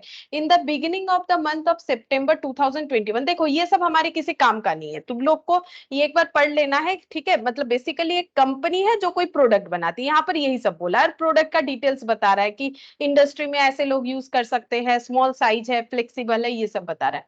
Month of the September 2021 company entered into job agreement of providing 4800 Logmax to NIT. तो लॉगमैक्स बोल के जो प्रोडक्ट ये लोग बनाता है, ये प्रोडक्ट ये लोग सप्लाई करना चाहता है एनआईटी मंडी, ठीक है। एनआईटी जो है कंपनी उनको ट्रांसफर करना चाहता है, मतलब सेल करना चाहता है, और इसके लिए उनके साथ इन्होंने एक एग्रीमेंट भी कर लिया है कि हम लोग 4800 यूनिट आपको सप्लाई करेंगे, जो प्रोडक्ट लॉगमैक्स हम लोग बनाते हैं।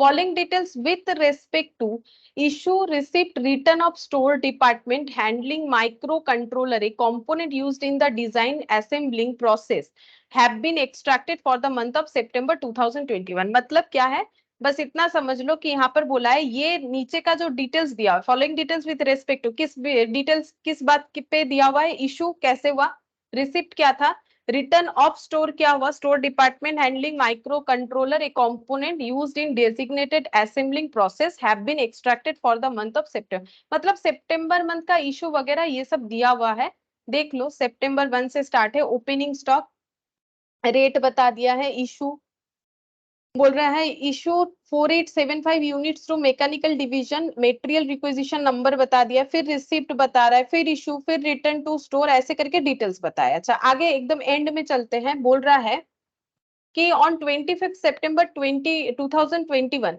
stock manager of the company expressed his need to leave for his hometown due to certain contingency and immediately left the job same day. Later he also switch off his phone.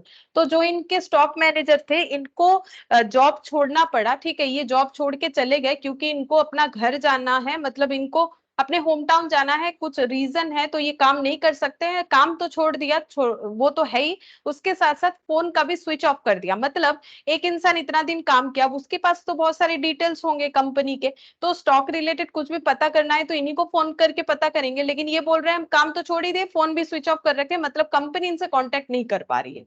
as the company has the tendency of stock taking every end of the month to check and report for the loss due to rusting of the component। बोल रहा है कि company का एक मतलब company एक rules follow करती है, क्या करती है, हर मंथ के एंड में कंपनी अपना स्टॉक का कैलकुलेशन करती है, ठीक है, फिर उसका रिपोर्ट जनरेट करती है और ये भी चेक करती है रस्टिंग के लिए कंपोनेंट में क्या लॉसेस हुए हैं, मतलब रस्टिंग जो कि एक नॉर्मल रीजन है, ठीक है, तो नॉर्मल लॉस का बात हो रहा है। The new stock manager on 30th September 2021 found that 900 unit of microcontroller were missing which was apparently misappropriated by the former stock manager। तो नए स्टॉक मैनेजर को रखा गया, उन्होंने 30th सितंबर जो कि इस मंथ का एंड था जब स्टॉक का कैलकुलेशन हुआ, तो नए स्टॉक मैनेजर ने बोला कि उनको ऐसा लग रहा है, मतलब उनको ये मिला कि 900 यूनिट माइक्रो कंट्रोलर जो है ये मिसिंग है, और ये इसीलिए मिसिंग है क्योंकि पहले वाले जो स्टॉक मैनेजर थे उन्होंने कुछ मिस एप्रोप्रिएट किया होगा। He further reported loss of 300 unit due to rusting of the component, और इसके अलावा उन्होंने 300 यूनिट कंपोनेंट का लॉस बताया रस्टिंग के वजह से। तो ये 900 का कोई रीजन नहीं पता चल रहा है, ये एबनॉर्मल लॉस है। रीजन क्या है, जरूर पुराने वाले जो स्टॉक मैनेजर है उसने कुछ गड़बड़ किया होगा, ऐसा इनका कहना है, तो ये एबनॉर्मल लॉस है। और ये जो रस्टिंग के वजह से हो रहा है ये तो नॉर्मल रीजन है, ये तो गुड्स के इनहेरेंट नेचर के लिए हो रहा है, जैसे कि फूड वगैरह पेरिसेबल होता है वैसे ही। From the above information you are required to prepare stock ledger account using weighted average method of valuation valuing the issues। ठीक है, तो हमें करना क्या है, वेटेड एवरेज करना है। तो इस क्वेश्चन में नया क्या, इतना सारा चीज दिया है, बेसिकली अगर देखें तो ये पूरा स्टोरी दे रखा है। यहाँ पर अगर कुछ नया सीखने को हमें मिलेगा तो ये 900 और 300 का क्या ट्रीटमेंट करना है वही हमें यहाँ पर करना है, इसी वजह से ये क्वेश्चन करवा रहे हैं। बाकी क्वेश्चन को वेटेड एवरेज में करने के लिए बोला है, ये सब तो स्टोरी दे रखा है, नया कंपनी है, मार्केट में आया है, प्रोडक्ट ऐसे बनाता है वैसे बनाता है, इससे हमें स्टोर लेजर मेंटेन करने में तो कोई फर्क पड़ने वाला है नहीं, तो हमें स्टोर लेजर बना के दिखाना है सितंबर का वेटेड एवरेज में।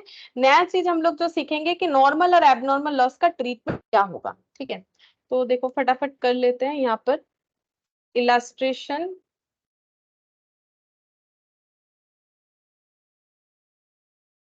Illustration 15,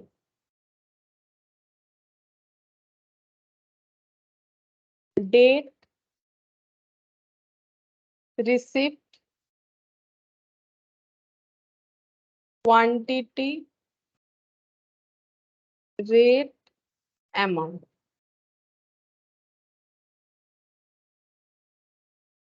quantity, rate, amount.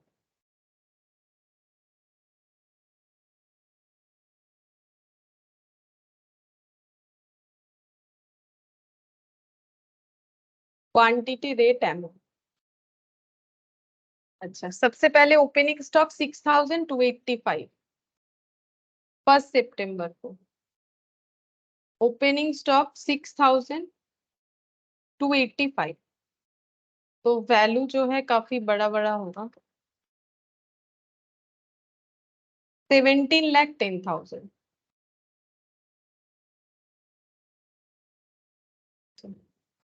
इसके बाद है 8 सितंबर, 8 सितंबर इशू हुआ है 4875। जैसे मैंने बताया था कि रिक्वेस्ट नंबर का कॉलम बना सकते हो, अगर चाहो तो बना सकते हो, ठीक है, मैंने अभी फॉलो नहीं किया है। 4875, और इसका रेट कितना होगा, वही 285 करके होगा, वेटेड एवरेज कर रहे हैं तो 4875 इंटू 285, बहुत बड़ा वैल्यू होगा, ये रहा 13,89,375, ठीक है। ये लिखा हुआ है तो ये माइनस कर लेते हैं फटाफट, 17,10,000, तो 3,20,625 रिमेनिंग बचेगा, और 6,000 में से अगर 4875 चला गया तो बचता है 1125। रेट कैसे निकालेंगे, ये अमाउंट डिवाइडेड बाय ये क्वांटिटी, 3,20,625 डिवाइडेड बाय 1125, तो ये हो गया 285। ये हो गया 8 सितंबर। अच्छा, 8 सितंबर के बाद हम लोग का कौन सा डेट आ रहा है, 8 सितंबर के बाद आ रहा है 9 सितंबर रिसिप्ट 17,500 276 करके 17,500 276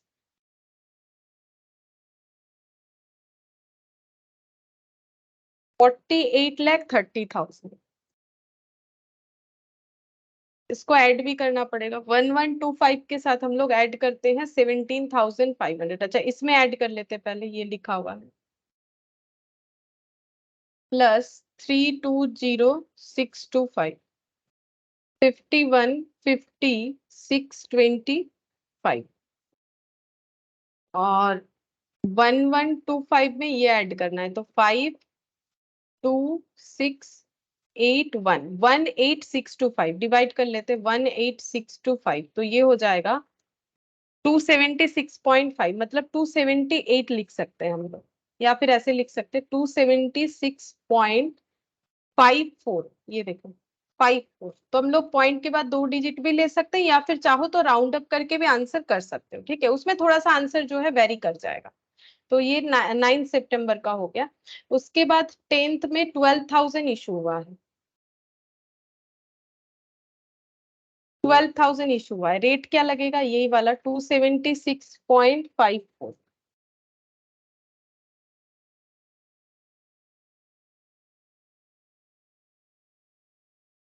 33,18,480 33,18,480 अच्छा इसमें से इसको माइनस कर देंगे 18,625 माइनस 12,000 6625 अच्छा ये 51,50,625 माइनस 33,18,480 18,32,145 18,32,145 डिवाइडेड बाय 6625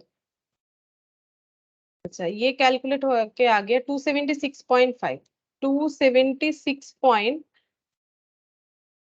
276.5 और क्या आ रहा है 555 आ रहा है ठीक है 276.55 आ गया 10 सितंबर तक का हो गया अच्छा इसके बाद 12 सितंबर ये देखो 12 सितंबर रिटर्न स्टोर से हुआ है रिटर्न टू स्टोर स्टोर में रिटर्न हुआ है तो रिसिप्ट होगा क्योंकि स्टोर में रिटर्न हो रहा है मतलब रिसिप्ट दिखाया जाएगा ना स्टोर का क्वांटिटी बढ़ेगा कितना रिटर्न हुआ है 2375 2375 अच्छा इसका रेट क्या लिखेंगे ये तो हम लोग का जो है वेटेड एवरेज मेथड है तो जो रेट चल रहा है वही लिखना पड़ेगा 276.55 देखते हैं कितना आ रहा है 276.55 इंटू 2375 656,806 656,806 ये आया है मेरा ठीक है 0.25 भी चाहो तो लिख दो ठीक है 0.25 लिख दिया अब हम लोग इसका टोटल करेंगे 6625 प्लस 2375 तो ये टोटल हो गया 9,000 ठीक है ये टोटल 9,000 हो गया और वैल्यू कितना हो रहा है वैल्यू है 18,32,145 प्लस 656,806.25 तो ये हो गया 2488,951.25 2488,951.25 डिवाइडेड बाय 9,000 तो यहाँ आंसर आ रहा है 276.5 276.55 ठीक है 55 आंसर आ रहा है अच्छा 12 सितंबर तक तो हो गया 15th में बोला है रिसिप्ट 9,288 करके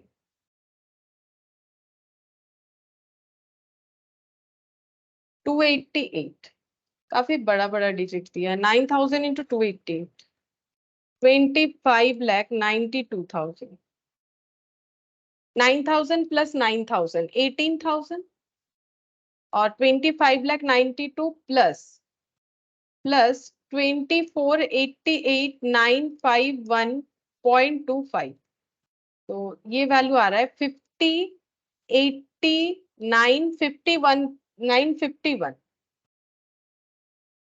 डिवाइडेड बाय 18,000 282.27 282.27 अच्छा 15 हो गया। 15 सितंबर के बाद 17 return 700 unit out of quantity receipt, ठीक है। तो फिर 17 सितंबर रिटर्न हो रहा है, रिटर्न कर रहे हैं, रिटर्न टू सप्लायर। तो इशू में लिखेंगे क्योंकि स्टॉक कम होगा, 700 यूनिट, 700 यूनिट। अच्छा प्राइस क्या होगा, 282.27,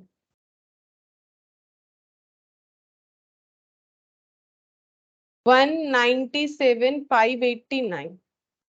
अच्छा 18,000 से 700 माइनस कर लेते हैं, बच रहा है 17,300। अच्छा 50, 89,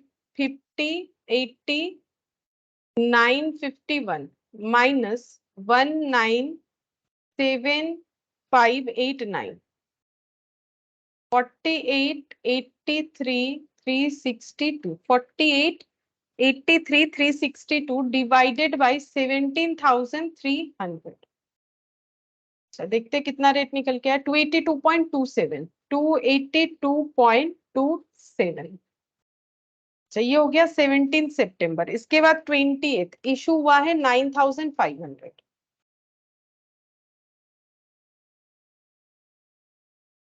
9,500 रेट हो जाएगा ये वाला 282.27, 9,500 इंटू 282.27, तो ये आ रहा है 2681,565, 2681,565। अच्छा माइनस कर लेते हैं, 17,300 से अगर माइनस हो जाता है 9,500, बचता है 7,800, ठीक है। अच्छा इधर देखते हैं 4883,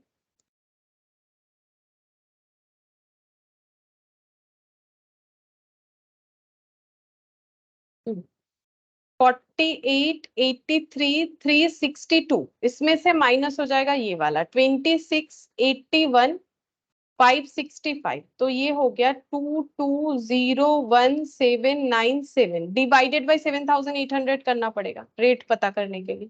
तो रेट आ रहा है 282.28, 282.28, ठीक है।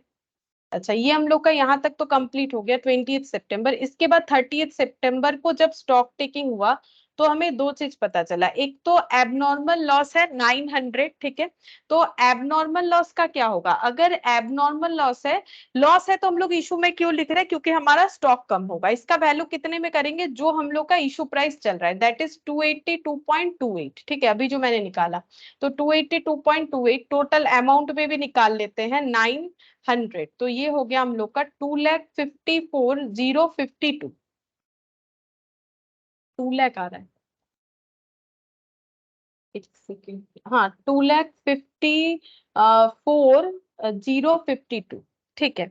अच्छा इसके बाद हम लोग यहाँ से 7,800 से 900 लेस कर देंगे, ठीक है। ये कोई इशू नहीं है, ये एबनॉर्मल लॉस की वजह से हुआ है 6,900, और यहाँ पर वैल्यू निकालेंगे 22,01,797, 22,01,797 माइनस 25,4052, तो ये आ रहा है 19,47,745 डिवाइडेड बाई 6,900, ठीक है। तो यहाँ पर रेट निकल के आता है 282.28, 282.28, ठीक है। और इस पे लिखेंगे हम लोग रिमार्क्स कॉलम में एबनॉर्मल लॉस, जरूरी है लिखना क्योंकि ये नॉर्मल कोई हम लोग का रिटर्न नहीं है, ठीक है। जैसे यहाँ पर भी नॉर्मल रिटर्न बोल रहे हैं, ये कोई इशू नहीं हुआ है। जैसे जहां जहां स्पेशल सिचुएशन हुआ है, जैसे कि देखो ये रिटर्न हुआ था, ये जो 700 वाला था, इस पे भी रिमार्क्स रिमार्क्स कॉलम में तुम लोग लिख देना रिटर्न टू सप्लायर, ठीक है। क्योंकि इशू कॉलम में भले ही लिखा हुआ है बट ये इशू नहीं है, ठीक है। तो स्पेशल जो भी होता है ऐसे लिख देना चाहिए।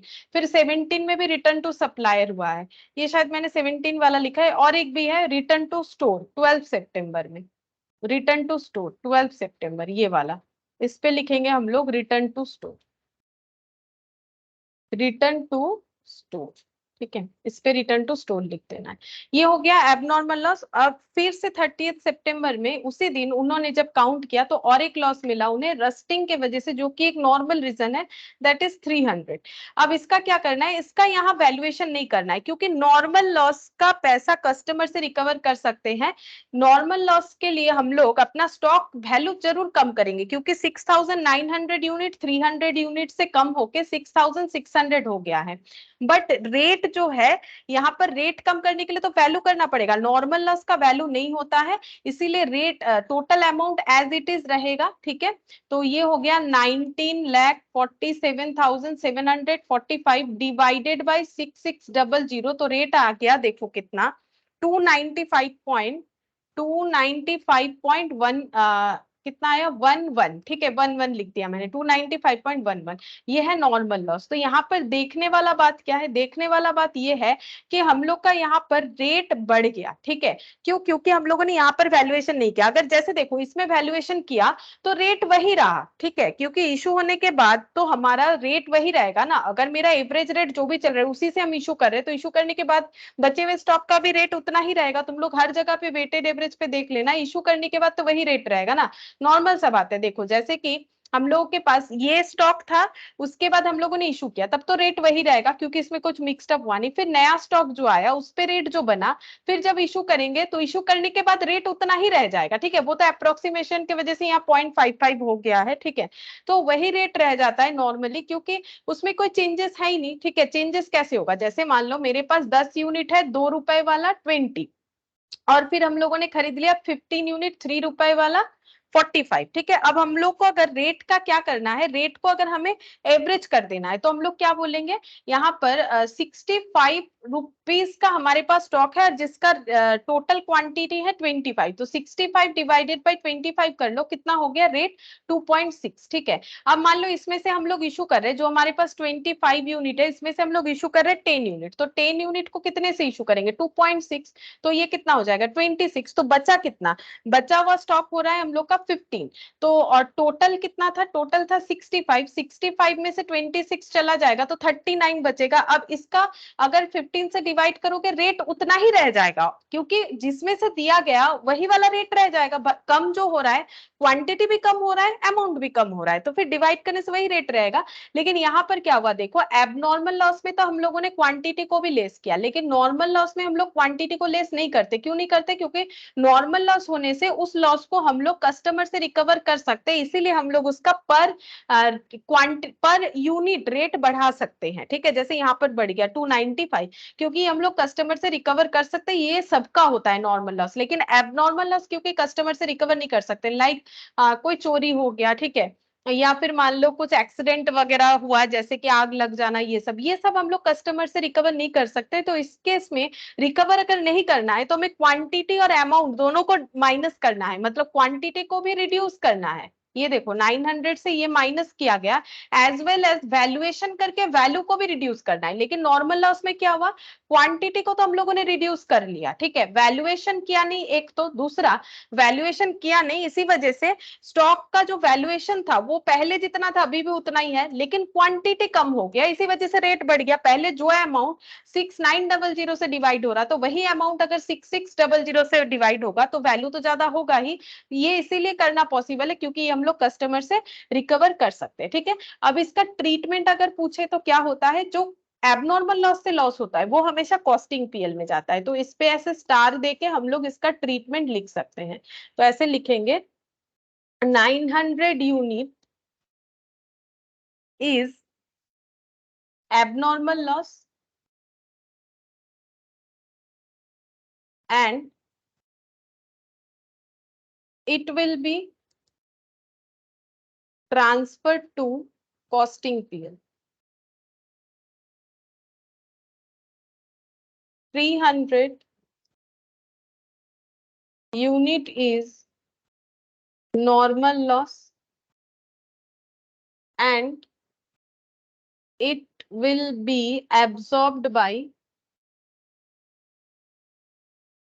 good units. जो good unit है उसमें ही इसको एब्जॉर्ब करवा देंगे। गुड यूनिट कितना है 6900 में 300 अगर रस्टिंग के वजह से खराब हो गया, गुड यूनिट यूनिट हो रहा है 6600, उसके हिसाब से हम लोग रेट निकालेंगे, मतलब कॉस्ट को बढ़ा दिया यानी उसमें एब्जॉर्ब करवा दिया। ठीक है, तो ये स्पेशल ट्रीटमेंट के लिए मैंने ये क्वेश्चन करवाया। ठीक है, और बाकी पॉइंट का जो मैटर है, तो पॉइंट क्या हो रहा है मैंने अपने हिसाब से किया है। ठीक है, तो तुम लोग राउंड अप अपने हिसाब से कर सकते हो या फिर पॉइंट नहीं लेके भी कर सकते हो। इससे क्या होगा, डिफरेंट लोगों का डिफरेंट डिफरेंट आंसर आ सकता है, इसमें कोई प्रॉब्लम नहीं है, जैसे भी करो एक जैसा करो। ठीक है, मतलब हम ये कहना चाह रहे हैं अगर हम लोग पॉइंट लेके कर रहे हैं तो क्वेश्चन पॉइंट के साथ ही करेंगे, अगर इग्नोर करके कर रहे हैं पॉइंट तो भी चलेगा, पॉइंट को इग्नोर करके करो, लेकिन एक ही पैटर्न में करना चाहिए। अगर पॉइंट के बाद 2 डिजिट ले रहे हो तो 2 डिजिट लो, अगर नहीं ले रहे हो तो मत लो। ठीक है, लेकिन किसी भी एक तरीके से हमें करना चाहिए। तो ऐसा जब क्वेश्चन का डेटा रहता है तो सबका आंसर एक जैसा हो ऐसा जरूरी नहीं है, आंसर में चेंजेस आ जाते हैं, क्योंकि कौन कैसे अप्रोक्सीमेशन ले रहा है उसके ऊपर डिपेंड करता है। अच्छा, ये हम लोग का हो गया क्वेश्चन नंबर 15। ये वाला हम लोगों ने कर लिया। ठीक है, अब हम लोग देखते हैं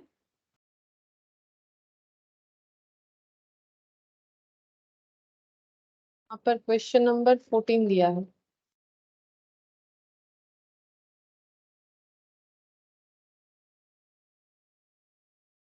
ये वाला करके देखो,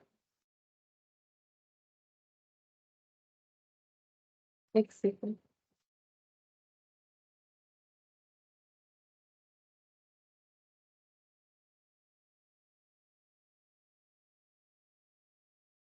एक मिनट। अच्छा 14, ये वाला क्वेश्चन भी हट गया है। ठीक है, कोई बात नहीं, इसको छोड़ो एक बार, इसको नहीं चाहिए हमें। ये स्टॉप आउट क्वेश्चन भी नहीं रहता है, इसका भी छोड़ो, ये पुराना वाला है। ठीक है, इसको हटा देंगे, जरूरत नहीं है ये क्वेश्चन का, ये आगे चला गया 15 फिर से आ गया है यहाँ पर। ठीक है, ये वाला करना पड़ेगा क्वेश्चन नंबर 14। ठीक है, ये वाला करेंगे, वो क्वेश्चंस जो है नहीं करना पड़ेगा, हम बता देंगे नहीं करना है। The following information is provided by Sunrise Industries for the fortnight of April, मतलब हम जो 14th नंबर बोल रहे हैं ना वो इसी क्वेश्चन के लिए हम बोल रहे हैं। ठीक है, और एक 14 है पीडीएफ में, उसका जरूरत नहीं है, इस ये क्वेश्चन से ही हमें करना है। तो यहाँ पर बोला है कि मेटेरियल ईएक्सी स्टॉक दे दिया है, ओपनिंग स्टॉक, परचेस, यहाँ पर लगातार 3 डेट पे परचेस है, फिर इश्यूज है। ठीक है, calculate using FIFO and LIFO method of pricing issues, हमें फीफो और लिफो मेथड यूज करके इसे करना है। ठीक है, चलो पहले फीफो लिफो यूज करके कर लेते हैं।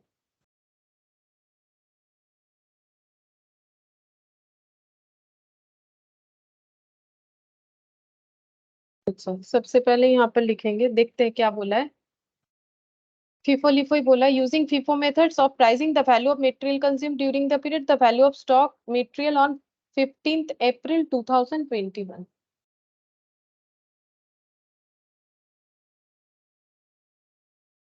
Date, quantity, rate, amount, receipt, issue,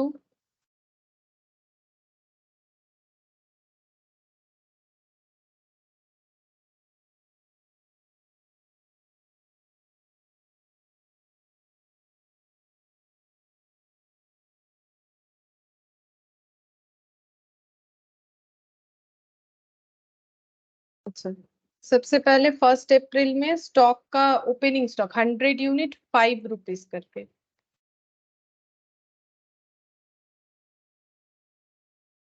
100 unit 5 rupees करके 500 रुपये। अच्छा, फिर उसके बाद 5 अप्रैल में 300 यूनिट 6 रुपीज करके, 1800। फीफो कर रहे हैं तो अलग अलग लिखना पड़ेगा।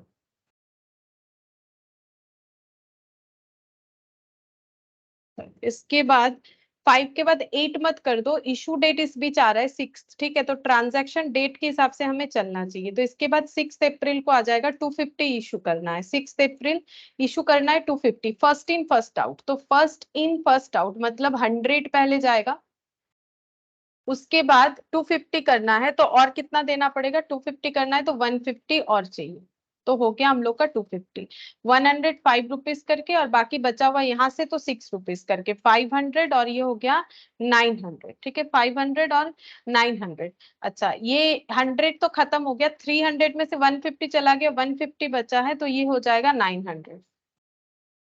तो 6 अप्रैल के बाद यहाँ पर 6 के बाद हो गया 8 अप्रैल 500 यूनिट, 500 यूनिट परचेज है, 500 यूनिट कितना है, 500 यूनिट 7 रुपीज करके, 150 था और 500 आ गया, ये 6 रुपीज वाला, ये 7 रुपीज वाला, 900 और 3500। अच्छा, 8 अप्रैल के बाद है 12 अप्रैल 600 यूनिट 8 रुपीज करके, 12 अप्रैल 600 यूनिट 8 रुपीज करके, तो 4800। तो टोटल कितना बन गया, तीन तरह का स्टॉक, 150, 500, 600, तो 150, 6, 7 और ये 8। ठीक है, तो 900, 3500 और 4800। 12 अप्रैल के बाद 500 यूनिट, 500 यूनिट इशू करने के लिए बोला है। ठीक है, तो 500 यूनिट अगर इशू करेंगे, अच्छा इस बीच में 10 भी है, 10 मैंने नहीं किया, 8 के बाद 10 नहीं किया, अरे गलत हो गया।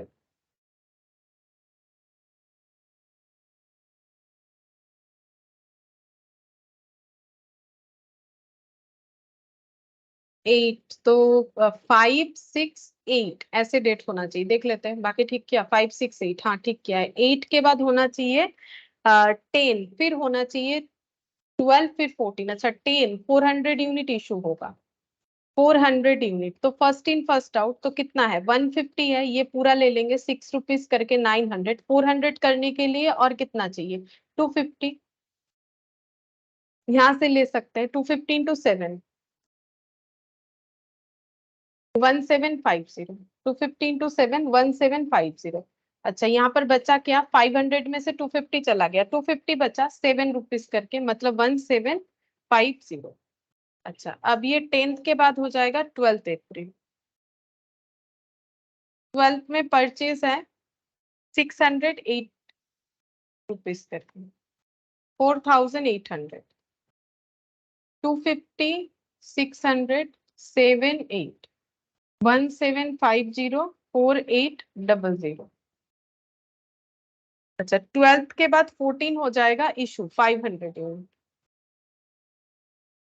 500, 250 पूरा और 600 में से 250, तो ये 7 रुपीज करके 1750, और ये 8 रुपीज, 225 इंटू 8, 2000। अच्छा, बचा कितना, 350, 350 इंटू 8,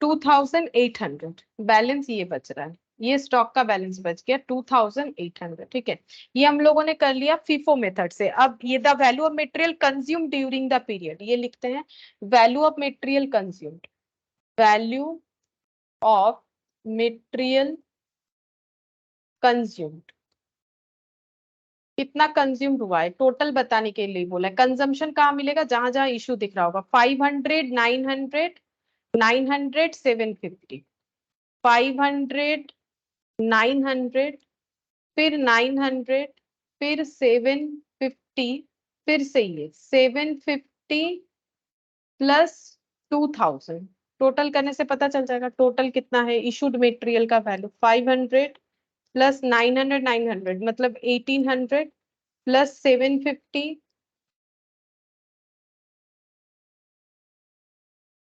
7800। और यहाँ पर और एक चीज भी पूछा था बताने के लिए, the value of stock material on 15 अप्रैल,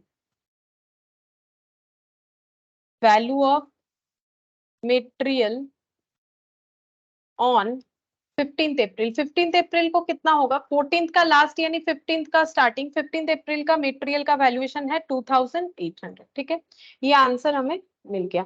अब इसी क्वेश्चन को हम लोग को कैसे करना है, इसी क्वेश्चन को हम लोग को करना है लीफो मेथड से, फिर सेम चीज फिर से बताना है, लीफो मेथड से करना पड़ेगा। Date, receipts, quantity, rate, amount, issue, quantity, rate, amount, balance, quantity, rate, amount. फिर सेम ही है क्वेश्चन हम लोग का, फिर से 1 अप्रैल। 1 अप्रैल 100 यूनिट 5 रुपीज करके,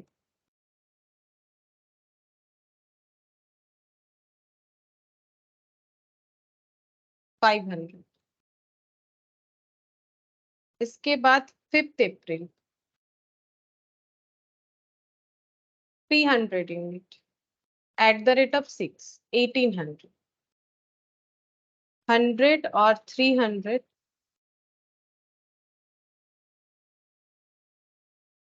1800। अच्छा, 5 अप्रैल के बाद 6 हो जाएगा issue 250। 250 last in first out, मतलब यहां से होगा तो 6 रुपीज करके, तो ये कितना हो जाएगा? 1500 होगा। देख लेते हैं। 1500 होगा, तो 100 पूरा बचा हुआ है, लास्ट इन फर्स्ट आउट कर इसी वजह से, और यहाँ पर 50 बचा हुआ है, 300 और ये 500। 6 अप्रैल के बाद 5 अप्रैल, 6 अप्रैल 8 और 10। 8 अप्रैल में 500 यूनिट 7 रुपए करके, 8 अप्रैल में 500 यूनिट 7 रुपए करके परचेज हुआ है, 3500। अच्छा, तो स्टॉक 100 था, 50 था, फिर 500 आ गया, मतलब 5, 6 और 7। 500, 300, 3500, ये बन गया। अच्छा, 8 अप्रैल के बाद कौन सा आएगा? 5, 6, 8। 8 के बाद 10 आ जाएगा, 400 इशूज। 400 इशू आए तो 500 से हो जाएगा, लास्ट इन फर्स्ट आउट है, 7 रुपीज करके।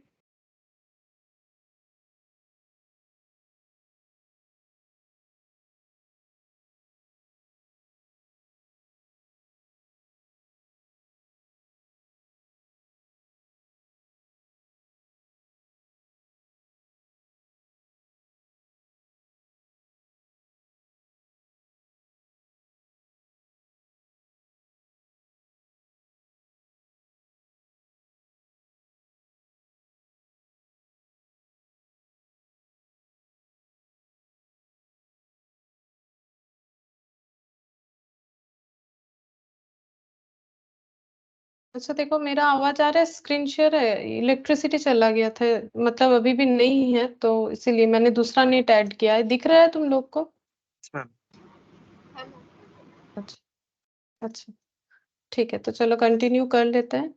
इसके बाद यहाँ पर 400 यूनिट, चलो 400 यूनिट बोला था, 7 रुपीज करके हो गया। अब लिखेंगे 100 वाला बचा हुआ है, 100, 5, 50, 6 और 500 में से 400 चला गया, 107, तो ये हो गया 500, 300 और ये 700। ठीक है, 10 अप्रैल का कंप्लीट हो गया। 10 अप्रैल के बाद कौन सा आएगा? 12। 12 में 608, 12 अप्रैल को 608 परचेज है, तो ये हो गया 4800, 150, 100 और 600। अच्छा, तो 5, 6, 7, 8 रेट ऐसे है, 5, 6, 7, 8, तो 500, 300, 700 और ये 4800 हो गया। 12th के बाद कौन सा डेट आ रहा है? 12th के बाद आ जा रहा है हम लोग का 14, लास्ट 500 यूनिट इशू हुआ है।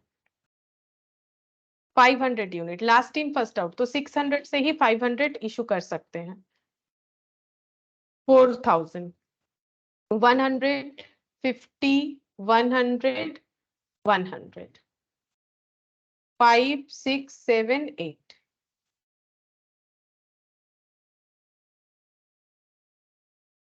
ये हो गया कंप्लीट। ठीक है, अब हमें आंसर देना है। पहला आंसर पूछा है वैल्यू ऑफ मटेरियल कंज्यूम्ड, तो यहाँ लिखते हैं value of material consumed equal to material consumed, यहाँ पर कंजम्पशन दिख रहा है 1500, 2800 और 4000। 1500, 2800 और 4000। तो ये कितना हो जाएगा? 4000, 4, 5, 6, 7, 7000। 7000 में इसमें हमें कितना ऐड करना पड़ेगा? 7000, ये दोनों 500 500 1000, मतलब हो जाएगा 8300। अच्छा हाँ, अब हम लोग नेक्स्ट निकालेंगे यहाँ पर 15 अप्रैल के हिसाब से हम लोग का closing stock. Value of stock as on 15th of April. तो 15th ऑफ अप्रैल में वैल्यू ऑफ स्टॉक ये वाला हो जाएगा 500, 300, 700, 800। ऐड कर लेते हैं 500, 300, 700 और 800। अच्छा, तो यहाँ पर 700, 300, 1000, 500, 500, 2300। ठीक हो रहा है? 2300, हाँ ये होगा 2300 हो गया। तो पहला ए पॉइंट का आंसर हमें मिल गया। फिर बोल रहा है explain why the figures in A and B in part A of this question are different. मतलब इसमें वैल्यू ऑफ मटेरियल कंज्यूम और फीफो में और लिफो में क्यों अलग अलग है, और वैल्यूएशन ऑफ क्लोजिंग स्टॉक क्यों अलग अलग है, ये हमें बताना है। Under two methods of pricing a material used, ठीक है, you need not drop store laser. हम लोग को स्टोर लेजर ड्रॉप करने के लिए मना किया था। अच्छा चलो, मैंने स्टोर लेजर ड्रॉ कर दिया है, कोई बात नहीं। अगर तुम लोग को स्टोर लेजर ड्रॉ नहीं करना हो तो उसका भी मतलब जैसे यहाँ बोल रखा है कि स्टोर लेजर ड्रॉ नहीं करना है, लेकिन वो हमें पॉइंट बी में बोला है कि स्टोर लेजर ड्रॉ नहीं करना है। पॉइंट ए में तो नहीं बोला था स्टोर लेजर ड्रॉ नहीं करना है। मतलब हम लोग को इसको समझाना है तो स्टोर लेजर ड्रॉ नहीं करना है ऐसे बोला है। फिर भी अगर ए में भी हम लोग नहीं ड्रॉ करते, ये मैंने देखा नहीं क्वेश्चन में, अगर ए में भी नहीं ड्रॉ करते तो हम लोग कैसे आंसर देते वो एक हम बता देते, एक मेथड से बता देते, दूसरा तुम लोग कर सकते हो। तो तुम लोग को क्या करना पड़ता ना, सिंपल तुम लोग को 4 कॉलम करना पड़ता। अगर हम लोग इस आंसर को भी स्टोर लेजर में नहीं बनाते, जैसे कि डेट पर्टिकुलर्स हम दिखा देते, कभी अगर क्वेश्चन में बोले बिना स्टोर लेजर बनाए करो तो कैसे करोगे? तो यहाँ पर हो गया क्वांटिटी, रेट, अमाउंट। हम एक मेथड से दिखा देते हैं, जैसे कि पहला वाला फीफो मेथड से दिखा देते हैं। जैसे 1 अप्रैल 2021 का हमारे पास डेटा था, और ये पर्टिकुलर होगा ओपनिंग बैलेंस का कितना था, 105 रुपीज करके 500। ठीक है, इसके बाद 1 अप्रैल के बाद 5th ऑफ अप्रैल आ रहा है। ठीक है, 5th ऑफ अप्रैल में हम फीफो मेथड से बता देते हैं, इसे बिना स्टोर लेजर बनाए कैसे कर सकते हो। तो 5th अप्रैल को 300 यूनिट 6 रुपीज वाला ये परचेज है, तो 300 यूनिट 6 रुपीज वाला 1800 हो जाएगा। इसके बाद कैसे लिखेंगे, 5th अप्रैल के बाद 6 अप्रैल इशू हुआ है। ठीक है, 6 अप्रैल 2021 इस डेट पे इशू हुआ है, और इशू कितना करने के लिए बोला गया है, देखो इशू हमें करने के लिए बोला गया था 250 यूनिट। अब इसका ट्रीटमेंट कैसे होगा, 250 हमें कैसे इशू करना है, फर्स्ट इन फर्स्ट आउट है, 100 से लेना है, 300 से हम लोग को 150 लेना है। ये हो जाएगा रेट 5 और 6। ठीक है, और इसका टोटल लिख देंगे। तो टोटल देखो यहाँ पर मिल जाएगा, हम लोगों ने पहले कर रखा है ना, ये रहा 900 और 500। टोटल लिख सकते हैं या फिर अलग अलग भी लिख सकते हैं, इसमें कोई बात नहीं है। अगर चाहो तो यहाँ पर एक टोटल का कॉलम कर लो तो भी लिख सकते हो। 2 रेट आ रहा है, यहाँ पर हो गया 500 और यहाँ पर हो गया 900। ठीक है, तो ये टोटल हो जाएगा 1400, ऐसे करके कर सकते हैं। ठीक है, अच्छा, और 6 अप्रैल के बाद 6 अप्रैल के बाद हम लोग का आ जाएगा 8th में परचेस हुआ है। तो 8th में परचेस बिना स्टोर लेजर बनाए कैसे होता है वही बता रहे हैं। 8th अप्रैल में परचेस हो जाएगा हम लोग का 500। ठीक है, 500 यूनिट दिया हुआ है, 8th अप्रैल में परचेस 507 रुपए करके, तो 3500। ठीक है, अच्छा, अब नेक्स्ट हम लोग यहाँ पर देखते हैं। नेक्स्ट 8 तारीख था, ये 8 तारीख के बाद 10 तारीख हो जाएगा, 400 यूनिट का इशू बोला है। इशू 400 यूनिट, ठीक है। 400 कैसे करोगे, ध्यान से देखो, ओपनिंग बैलेंस वाला पूरा यहाँ से खाली हो गया, यहाँ पर 300 है, 300 में से 150 चला गया, 150 बचा हुआ है, तो पहले ये 150 ले लो, और ये 500 में से 150 का रेट 6 है, और 500 में से कितना लेना पड़ेगा, 400 इसको कंप्लीट करने के लिए 250, जो कि 7 रुपीज वाला है।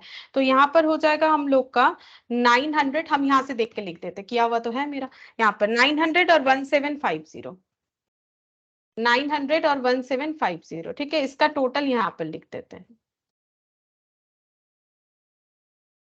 2650 होगा। अगर गलत हो रहा है तो थोड़ा बता दो, एडिशन अगर गलत हो रहा है तो। 10th के बाद हम लोग का 12th हो जाएगा 608 रुपीज करके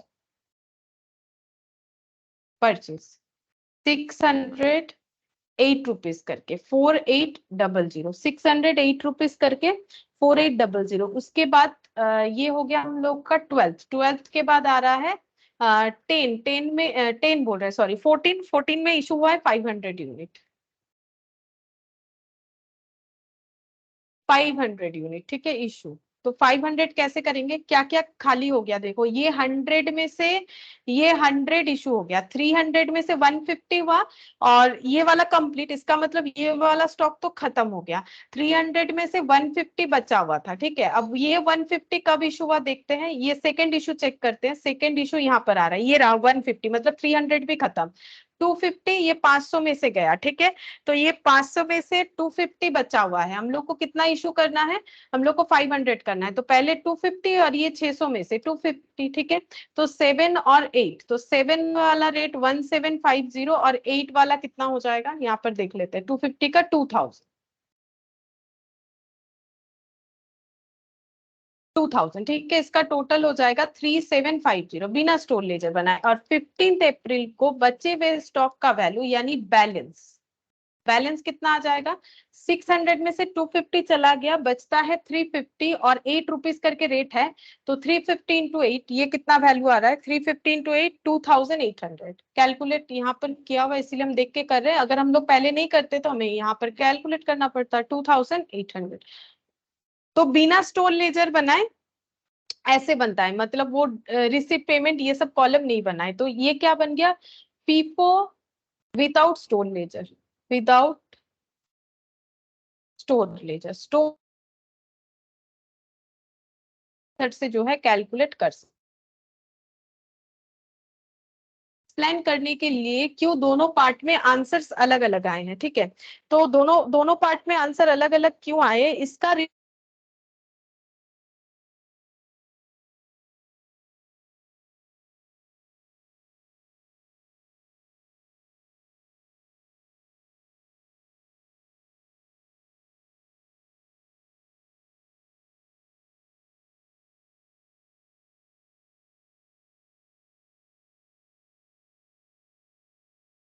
इलेक्ट्रिसिटी आ गया, इस वजह से वाईफाई ऑटोमेटिक कनेक्ट हो रहा है, तो इसलिए डिस्कनेक्ट हो गया। अच्छा, अब देखो हम जो बता रहे हैं, यहाँ पर जो हम लोग का क्वेश्चन है ना, यहाँ पर पूछा है, बोला है कि एक्सप्लेनेशन देने के लिए, ठीक है। तो एक्सप्लेनेशन जो है मतलब इलाबोरेटिव है, तो उसको हम लिखवाना नहीं चाहते, क्योंकि लिख पाएंगे तो काफी टाइम जाएगा। तो जहां पर वो आंसर है हम उस पेज को रीड करके बता देंगे, ठीक है। तो आज हम लोग इतना ही करते हैं, तो 1 मिनट देख लेते हैं हम लोग का बाकी क्या क्या रह गया।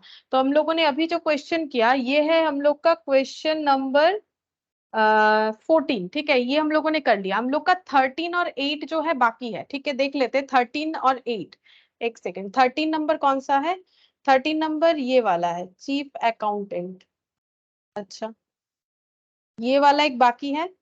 और 8th नंबर, ठीक है, 8th नंबर वाला इंपॉर्टेंट है, ठीक है, ये अच्छा क्वेश्चन है 8th नंबर वाला, जहां पर हमें क्या कैलकुलेट करना है, सेफ्टी स्टॉक कैलकुलेट करना सीखना है, ठीक है। तो अभी हम लोग का ये और ये क्वेश्चन बाकी रहेगा, ये क्वेश्चन और इसका जो एक्सप्लेनेशन है वो हम रीड करके बता देंगे, समझा देंगे।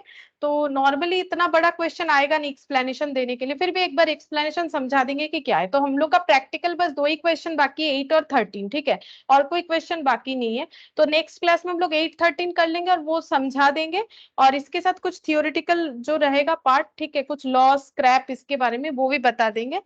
आज इतना ही करते हैं।